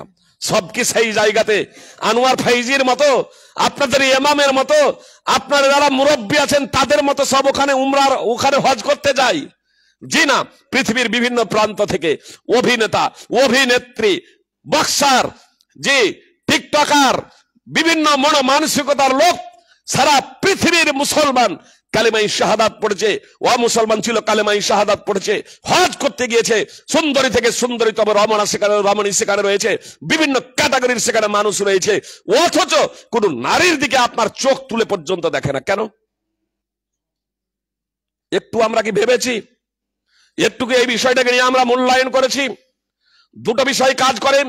যখনই আপনার কেউ হজের নিয়ত করে নেই, সুপ্রিয় ভাই এবং বোন, কেউ যখন উমরার নিয়ত করে, তখন সে ভাবে আমি জীবনে বহু পাপ করেছি, আল্লাহর নিকটে আমরা যাচ্ছি আল্লাহর কাছে ক্ষমা প্রার্থনার জন্য।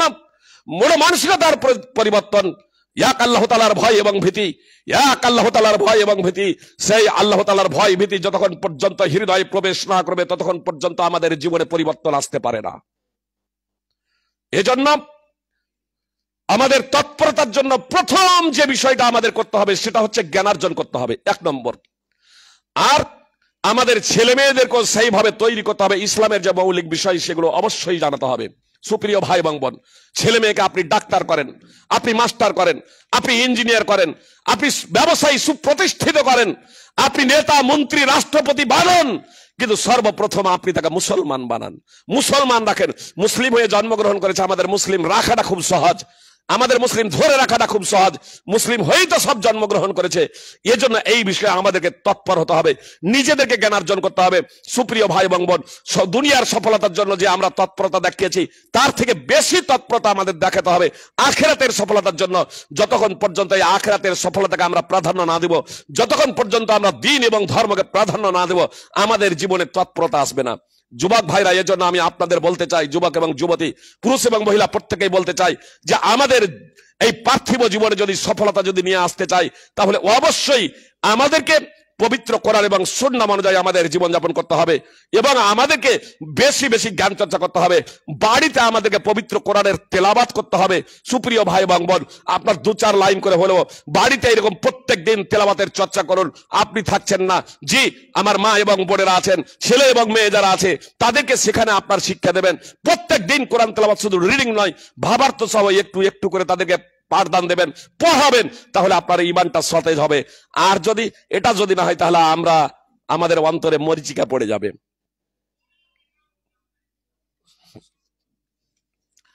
সুপ্রিয় ভাই এবং বোন, শিশুদের কিভাবে লালন পালন করতে হবে, আবু হুরায়রার বিখ্যাত হাদিস, মা বাবার প্রভাব ছেলে মেয়েদের উপরে ব্যাপক প্রতিক্রিয়া সৃষ্টি করে।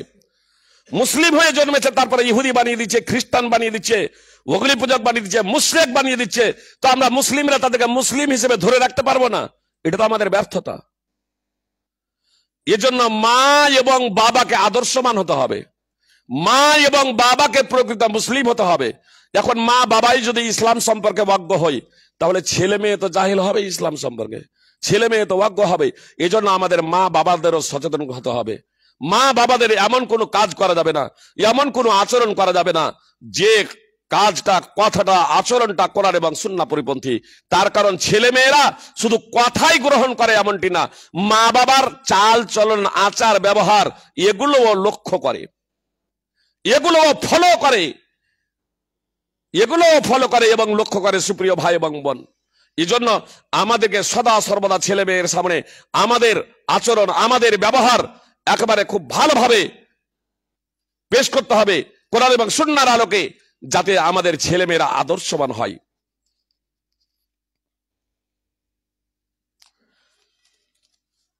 যে সুপ্রিয় ভাই এবং বোন,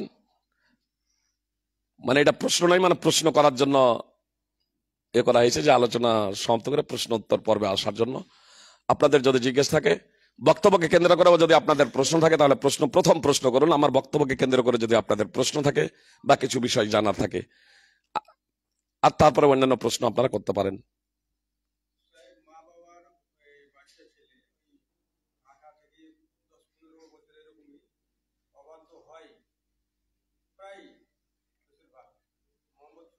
সালাম।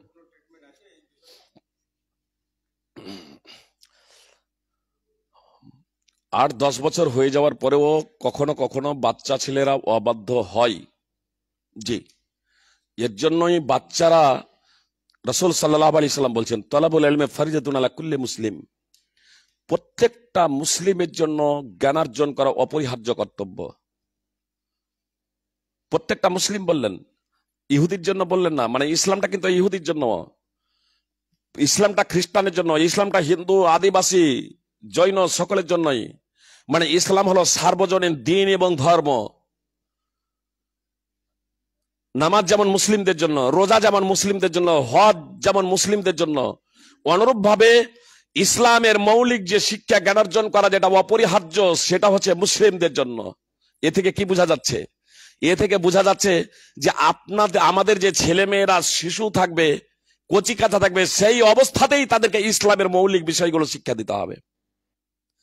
ঈমান সম্পর্কে তাদের সামনে শিক্ষা দিতে হবে। নবী সাল্লাল্লাহু আলাইহি সাল্লাম বলেছেন, আব্দুল্লাহ বিন আমর বিন আস রাদিয়াল্লাহু তাআলা আনহু সূত্রে বর্ণিত, শিশুর বয়স যখন 7 বছর হবে তখন তাদেরকে নামাজের নির্দেশ দেবে। আর 10 বছর হয়ে যাওয়ার পরেও যদি তারা নামাজ আদায় না করে, তাহলে তাদেরকে প্রহার করবে। 10 বছর হয়ে গেলে নামাজ না পড়ার জন্য আল্লাহ রাসূল সাল্লাল্লাহু আলাইহি ওয়াসাল্লাম মারতে বললেন। এবার তখন আদবের মারতে বললেন, শাসন করতে বললেন। আর 7 বছর থেকে নামাজের ট্রেনিং দিতে বললেন। তো 7 বছর থেকে যদি নামাজের ট্রেনিং দেওয়া হয়, এবাদতের যদি ট্রেনিং দেওয়া হয়, এবাদতের আগে কি? আমল। এবাদতের আগে হচ্ছে আমল, এবাদতের আগে হচ্ছে ঈমান, আমলের আগে হচ্ছে ঈমান। তো আপনাকে ঈমান সম্পর্কে বিশেষ তাদেরকে জ্ঞান দিতে হবে। আল্লাহকে, মুহাম্মদ সাল্লাল্লাহু আলাইহি সাল্লামকে, দ্বীনে ইসলাম কি, তাদেরকে আদর্শ শিক্ষা দিতে হবে। আমরা আসলে আল্লাহকে, মুহাম্মদ সাল্লাল্লাহু আলাইহি সাল্লামকে এবং দ্বীনে ইসলাম কি আমাদের ছেলে মেয়েদেরকে শিক্ষা না দেওয়ার কারণে আজকে এত লোক আজকে আমাদের মধ্যে বেনামাজি, জানেই না। আমরা বড়রা ইসলাম কি জানি না, মানে আমাদের বাবার কাছে আমরা সেই ধরনের শিক্ষা পাইনি যে ইসলামটা কি, আল্লাহকে, মুহাম্মদ সাল্লাল্লাহু আলাইহি সাল্লামকে শুধু আল্লাহ আল্লাহ। তো আল্লাহ আল্লাহ শুধু বলাটা যথেষ্ট মুসলমান হওয়ার জন্য? ইবলিসও তো আল্লাহ বলে, ইবলিসও তো আল্লাহ তাআলার কাছে প্রার্থনা করেছিল। একটা নির্দেশকে আল্লাহ তাআলা অমান্য করেছিল ইবলিস কিন্তু নাস্তিক নয়, ইবলিস নাস্তিক না। আপনার বদর প্রান্তরে সুরাকা বিন মালিকের রূপ ধারণ করে এসেছিল মুসলিমদের বিরুদ্ধে যুদ্ধ করার জন্য, ইসলামকে পৃথিবীর মুখ থেকে মিটিয়ে দেওয়ার জন্য। এবং সেই সময় যখন দেখলো আসমান থেকে ফেরেশতা অবতরণ করছেন, সেই সময় ইবলিস বলেছিল, ইন্নী আখাফুল্লাহ ওয়াল্লাহু শাদীদুল ইকাব, নিশ্চয়ই আমি আল্লাহকে ভয় করি, তিনি কঠোর শাস্তিদাতা। কে বলছে? ইবলিস। ইবলিস বলছে আমি আল্লাহকে ভয় করি, তিনি কঠোর শাস্তিদাতা।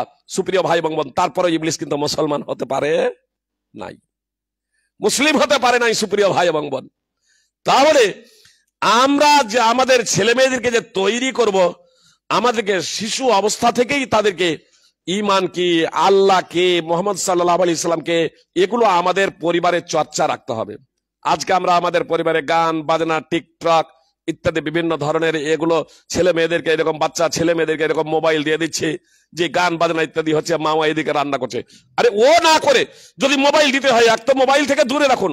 অস্ট্রেলিয়াতে আইন করছে এই জন্য, জি অস্ট্রেলিয়াতে আইন করেছে আপনার যুবক হওয়ার আগে 18 বছরের আগে, 18 বছরের আগে আপনার যুবক এবং যুবতীদের হাতে আপনার মোবাইল নাই।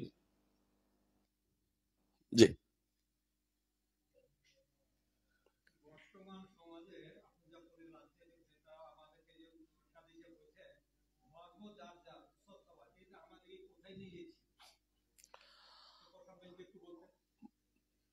নানা জনে নানা কথা বলবে, আমাদেরকে চলতে হবে নবী সাল্লাল্লাহু আলাইহি সাল্লামের পথে।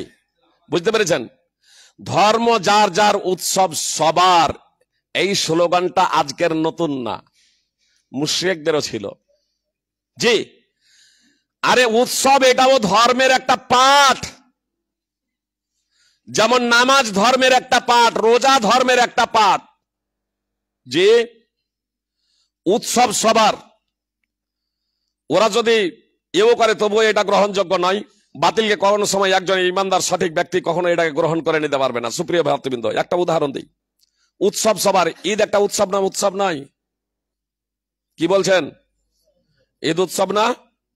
বাৎসরিক উৎসব, সবাই জানে ঈদ উৎসব। আজ পর্যন্ত কোন মুসলিম তার আগে ঈদের নামাজ পড়তে এসেছে? কেন?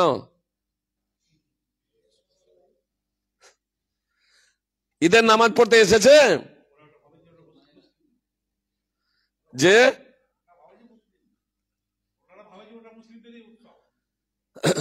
তাহলে উৎসব যার ধর্ম, যার যার উৎসব সবার, এই কথাটা ভিত্তিহীন নয়। অথচ ওর যে ধর্ম, কালী পূজা সরস্বতী পূজাতে আপনি আত্মসমর্পণ করছেন গিয়ে। জেনে রাখুন, তারা যদি ঈদের নামাজও পড়তে শুরু করে দেয় তাহলে ওদের তো কোনো লস নেই, ওরা তো মুশরিকই আছে, ওরা তো মুশরিকই আছে, জাহান্নামের পথে আছে। লস আপনার। আপনি তৌহিদ পন্থী ছিলেন, জান্নাতের পথে ছিলেন, জাহান্নামের পথ ধরলেন। মুশরিকরা যে রাসূল সাল্লাল্লাহু আলাইহি সাল্লামের নিকটে এসেছিল এই দাওয়াত নিয়ে, আল্লাহকে তো মানতে হবে, এ বিষয়ে কারো কোনো দ্বিমত নেই। তা আমাদের যে উৎসবগুলো আছে, আমাদের যে দেবী দেবতাগুলো আছে, এই দেবী দেবতাগুলোকে 1 বছরের জন্য মেনে নেন, 1 বছরের জন্য আমরা বিসর্জন দিয়ে দেবো, কোন দেবী দেবতার পূজা করবো না। আল্লাহ তাআলা সূরায় অবতীর্ণ করে দিলেন, সূরা কাফিরুন। মুহাম্মদ সাল্লাল্লাহু আলাইহি ওয়াসাল্লাম মুশরিকদের বলে দাও, কাফেরদের বলে দাও যে যতক্ষণ পর্যন্ত তোমরা সমস্ত দেবী দেবতাকে বিসর্জন না দিচ্ছ, ততক্ষণ পর্যন্ত আল্লাহর ইবাদত তোমাদের করার প্রয়োজন নেই। আর আমিও তোমাদের দেবী দেবতার উপাসনা কশ্চিন কালেও করব না। আল্লাহর ইবাদত করতে হলে আল্লাহ ছাড়া যত উপাস্য আছে সেগুলোকে বাতিল বলে আখ্যায়িত করতে হবে, সেগুলোকে বাতিল বলে বিশ্বাস করতে হবে, নইলে মুসলমান হওয়াই যাবে না। মুসলমান হওয়ার অন্যতম শর্ত হলো একমাত্র আল্লাহ তাআলা সত্য উপাস্য। আশহাদু আল্লা ইলাহা ইল্লাল্লাহ ওয়া আশহাদু আন্না মুহাম্মাদান আবদুহু রাসূলুহু। এর প্রথম পাঠ হচ্ছে লা ইলাহা ইল্লাল্লাহ। তো লা ইলাহা ইল্লাল্লাহ মানে কি? আল্লাহ ছাড়া সত্য কোনো উপাস্য নেই। তাহলে আপনি কি বললেন? খ্রিস্টানরা যে ঈসা আলাইহিস সালামকে আল্লাহর পুত্র এবং ঈশ্বর বলছে, এবং ইহুদিরা ওযাইরকে আল্লাহর পুত্র বলে সাব্যস্ত করছে, অন্যান্য দেবী দেবতার যারা পূজা পাঠ যারা করছে, এগুলো সব বাতিল ঘোষণা দিলেন আপনি কিসের মাধ্যমে? লা ইলাহা ইল্লাল্লাহর মাধ্যমে। লা ইলাহা ইল্লাল্লাহর সাক্ষ্যের মাধ্যমে আপনি বললেন আল্লাহ ছাড়া যত পূজ্য আছে, যত উপাস্য আছে, যত মাহবুদ আছে সব বাতিল। আর তারপরে আবার আপনি বলছেন যে হ্যাঁ আপনারা যেগুলো করছেন সেটাও সঠিক।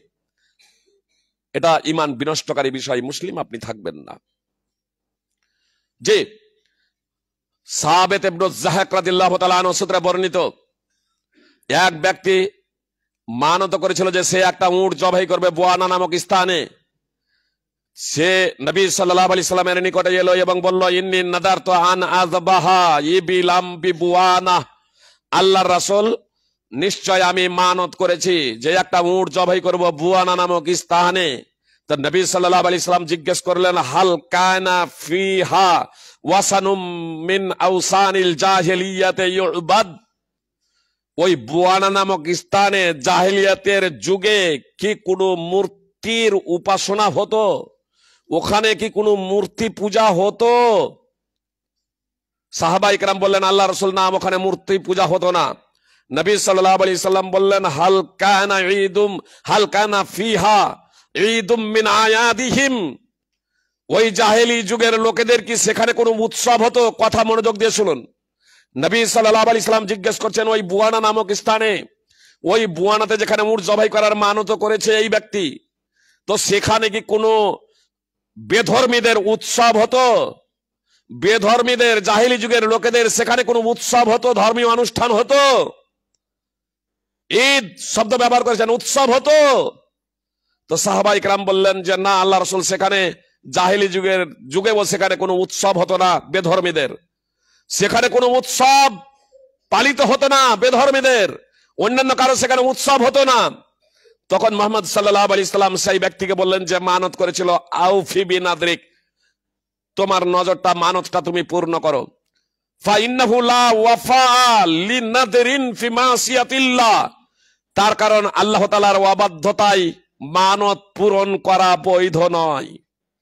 সুনানে আবি দাউদ হাদিস নম্বর 3313।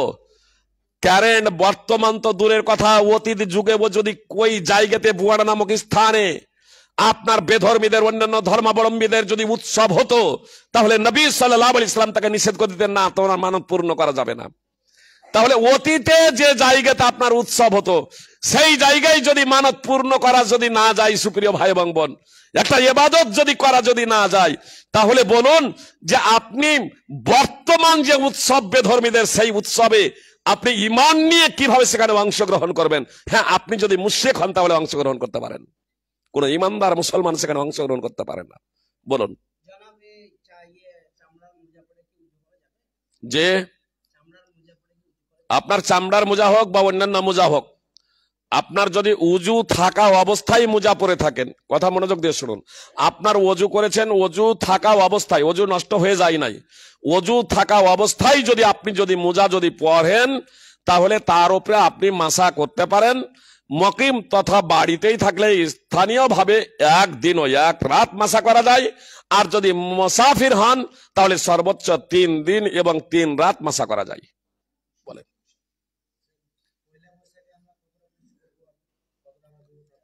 পয়লা বৈশাখ নববর্ষ, সুপ্রিয় ভাই এবং বোন, পয়লা বৈশাখ হোক, পয়লা জানুয়ারি হোক, বা মুহররম মাসের প্রথম তারিখ হোক, হিজরি, আরবি মাস হোক, বাংলা মাস হোক, ইংরেজি মাস হোক বা অন্য কোনো মাস হোক, নববর্ষ পালন করা মুসলমানদের উৎসব না, এটা হচ্ছে মুশরিকদের ও মুসলমানদের উৎসব।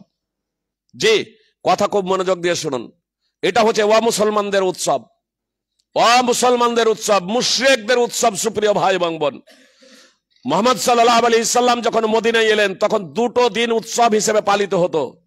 একটা হচ্ছে এই নববর্ষ, ইয়াউমুন নিরোজ, আর একটা হচ্ছে মেহরাজান, তার বিপরীতে 2টো দিন বৎসরে পালিত হলো। আনাস রাদিয়াল্লাহু তাআলা আনহু বর্ণনাকারী হাদিসের, মুহাম্মদ সাল্লাল্লাহু আলাইহি সাল্লাম যখন অবগত হলেন, তখন মুহাম্মদ সাল্লাল্লাহু আলাইহি সাল্লাম বললেন, ইন্নাল্লাহা কাদ আবদালাকুম বিহিমা খায়রাম মিনহুমা ইয়াউমাল আযহা ওয়া ইয়াউমাল ফিতর, নিশ্চয় আল্লাহ তাআলা এই মুশরিক জাহেলদের উৎসবের বিনিময়ে তোমাদেরকে 2টো উৎসবের দিন দিয়েছেন, একটা হলো কুরবানির ঈদ আর একটা হলো ফিতরের ঈদ। কুরবানির ঈদ এবং ফিতরের ঈদ। সুনানে আবি দাউদ হাদিস নম্বর 1134, সুনানে নাসাই হাদিস নম্বর 1556। সুপ্রিয় ভাই এবং বোন, তো রাসূল সাল্লাল্লাহু আলাইহি সাল্লামের যুগে মুশরিকরাও এটা করতো, মুসলমানরা করতো, এটা আজকের নতুন না। অতএব মুসলমান সেই উৎসব কি করে করতে পারে যে উৎসবকে রাসূল সাল্লাল্লাহু আলাইহি সাল্লাম বিসর্জন দিয়েছেন? তা থেকে আমাদের বিরত থাকা ঈমানের দাবি। বলুন যে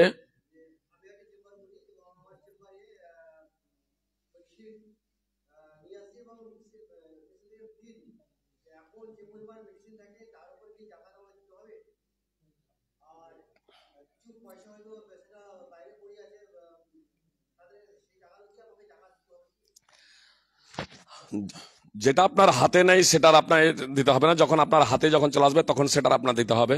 বুঝতে পেরেছেন? তাহলে যেমন ব্যাংকে আপনি রেখেছেন, তার যখন ইচ্ছা আপনি তখন তুলতে পারেন, বা কারো কাছে আছে যখন ইচ্ছা তখন আপনি নিয়ে নিতে পারেন, তাহলে সেটা তৎক্ষণাৎ আপনাকে দিতে হবে। বুঝতেছেন? কিন্তু আপনার কারো কাছে পড়ে আছে, আপনি কখন পাবেন এটা নিশ্চয়তা নেই, তাহলে যতক্ষণ না আপনি পাচ্ছেন সেটা দিতে হবে না। আপনার দোকানের ওষুধ হোক বা অন্য কোনো ব্যবসার হোক, যারা আমরা ব্যবসায়ী, মনে করেন হয়তো চালের বা গমের বা পাটের বা কাপড়ের বিভিন্ন কিছু আমরা যে ব্যবসা করছি, তো আমাদের যতগুলো মাল আছে, মানে যেহেতু মূল জিনিসটাই বেচা কেনা করছি, এমনকি কারো মোটরসাইকেলের দোকান আছে বা কারো 4 চাক্কার দোকান আছে, তো 4 চাক্কাই আমরা কিনা বেচা করছি, মোটর সাইকেলই আমরা কিনা বেচা করছি, আমরা ট্রাক বাসই কিনা বেচা করছি, তাহলে এগুলো আপনার সম্পদে চলে আসবে। বুঝতে পেরেছেন? মানে 1 বছর অতিবাহিত হলে নেশাব পরিমাণ যখন হবে তখন তার উপরে শতকরা 2.5 টাকা হিসেবে আমাদের জাকাত বের করে দিতে হবে। বুঝতে পেরেছেন?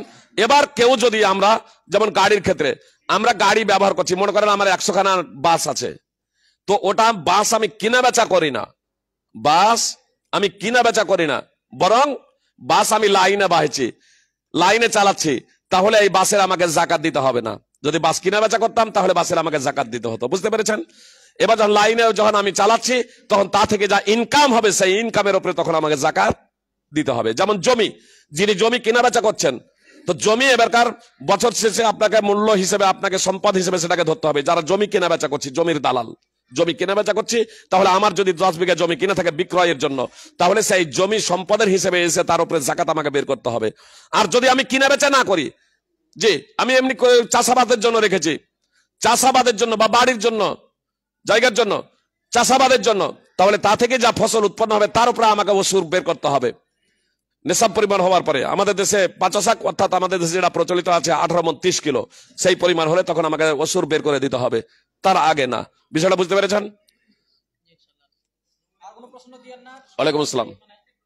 এটাই শেষ, বলুন।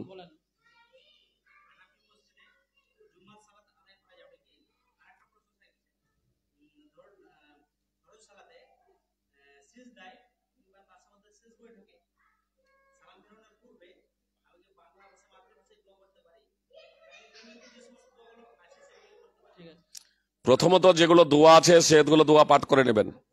যেগুলো দোয়া আছে সেই সমস্ত দোয়া পাঠ করে নেওয়ার পরে আপনি যত ইচ্ছা সালাম ফিরানোর আগে মুহূর্তে পড়তে পারেন, এমনকি সাজদাতেও পড়তে পারেন, কোনো সমস্যা নেই ইনশাল্লাহ। মাতৃভাষায় পড়তে পারেন, কোনো সমস্যা নেই। ফতোয়া লাজানা দায়মা সৌদি ফতোয়া কমিটির মুফতিগণ শেখ ইবনে বাজ রাহিমাহুল্লাহ সহ এ কথাই বলেছেন, আর এটাই প্রাধান্যযোগ্য। আল্লাহু আলাম। 2, হানাফি মসজিদে জুমার নামাজ বা 5 ওয়াক্তের নামাজ আদায় করা যায় কিনা জেনে রাখবেন। প্রত্যেক মুসলমানের পিছনে নামাজ বৈধ। কমন আমি কথা বলে দিচ্ছি, প্রত্যেক মুসলমানের পিছনে নামাজ বৈধ,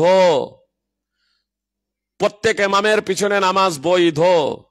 তাহলে সেই ইমাম যদি এই ধরনের আকীদা পোষণ করে, কোন ইমাম সম্পর্কে যদি আমার জানা থাকে যে সেই ইমামের আকীদা হলো ঈমান বিধ্বংসী, আমাকে ঈমান বিধ্বংসী কি কি সেটা আমাকে জানতে হবে, ইসলাম বিধ্বংসী কি কি সেগুলো জানতে হবে।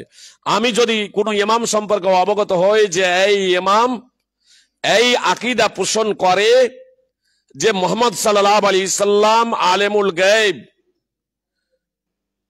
তিনি উপকার এবং অপকার করতে পারেন, ইন্তেকালের পরেও উপকার এবং অপকার করতে পারেন, ওয়ালি আউলিয়া শেখ আব্দুল কাদের জিলানী এরা উপকার এবং অপকার করতে পারে, এক কথায় ঈমান বিধ্বংসী কথা এবং কর্ম কারো দ্বারা যদি প্রকাশিত হয়ে থাকে, আর তার থেকে তওবা যতক্ষণ পর্যন্ত প্রমাণিত না হচ্ছে তা থেকে এই ধরনের ইমামের পিছনে নামাজ বৈধ নয়, সে যে কোনো মাসলাক এবং মাযহাবের হোক না কেন।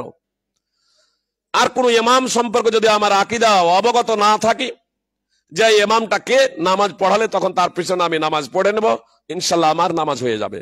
তার আকীদা বাতিল হলে তার নামাজ বাতিল হবে। আজকের মতো এখানেই শেষ করছি। সুপ্রিয় ভাই এবং বোন, আল্লাহ তাআলা আমাদের প্রত্যেককে পবিত্র কোরআন এবং সুন্নাহ অনুযায়ী জীবনযাপন করার তৌফিক দান করেন, আমিন। সুপ্রিয় ভাই এবং বোন, আপনাদের কাছে আমার বিনীত অনুরোধ, বাড়িতে দার্স শুরু করুন। আমার মা এবং বোনেরা যারা এসেছেন, কথা যারা শুনছেন, প্রত্যেক বাড়িতে একখানা করে অনুদিত কোরআন, অন্তত সংক্ষিপ্ত ব্যাখ্যা, আপনার আহসানুল বায়ান সংক্ষিপ্ত ব্যাখ্যা বের হয়ে গেছে পবিত্র কোরআনের, খুব ভালো বই আহসানুল বায়ান। তাফসিরে জাকারিয়া আবু বকর জাকারিয়ার বা ফাতহুল কাদির বিশেষ করে সাধারণ মানুষদের জন্য এই সমস্ত বইগুলো খুব গুরুত্বপূর্ণ। তাফসির ইবনে কাসিরও রয়েছে, তবে সাধারণ মানুষ যারা এত ব্যাখ্যা এবং বিশ্লেষণ সেটা পড়তে পারবেন না, আর তাহকিক যদি না থাকে সেখানে আপনার কিছু জয়ীফ হাদিস এরকম থেকে গিয়েছে, এই জন্য অত তাফসির ব্যাখ্যা সহ যাওয়ার দরকার নেই। আপনার এই যে 3টি তাফসিরের কথা বললাম, আহসানুল বয়ান বা তাফসিরে জাকারিয়া বা আপনার ফতুহুল কাদির, এই তাফসির গুলো আপনারা পড়তে পারেন। আর কিতাবুত তাওহীদ বিশেষ করে বাড়িতে এরকম দার্স চালু করুন, পাঠ চালু করুন, অল্প অল্প করে হলেও প্রত্যেক দিন যদি হয় সকাল সন্ধ্যা বা যে কোনো অবসর সময়ে অন্তত 10 মিনিটের জন্য হলেও আপনার ছেলে এবং মেয়েদেরকে নিয়ে এরকম বসুন। আমরা যখন বাড়িতে থাকবো তাদের সামনে আমরা যদি এই চর্চাগুলো করি, ইসলামিক চর্চাগুলো, একটা ইসলামী যদি পরিবেশ আমাদের বাড়িতে যদি আমরা তৈরি করতে পারি, তাহলে ইনশাল্লাহ অদূর ভবিষ্যতে আমাদের সমাজটা ইসলামী সমাজ বলে বিবেচিত হবে ইনশাআল্লাহ। আমরা জাহান্নামের আগুন থেকে বাঁচতে পারবো, আমাদের মধ্যে ঈমানী চেতনা চলে আসবে ইনশাআল্লাহ। আল্লাহ তাআলার ভয়ে আমাদের অন্তর প্রকম্পিত হবে, আমরা প্রকৃত ঈমানদার হয়ে মৃত্যুবরণ করতে পারবো। আল্লাহ তাআলা আমাদের প্রকৃত ঈমান হওয়ার তৌফিক দান করেন, আমিন। আকুলু কাওলি হাযা আস্তাগফিরুল্লাহ লি ওয়া লাকুম।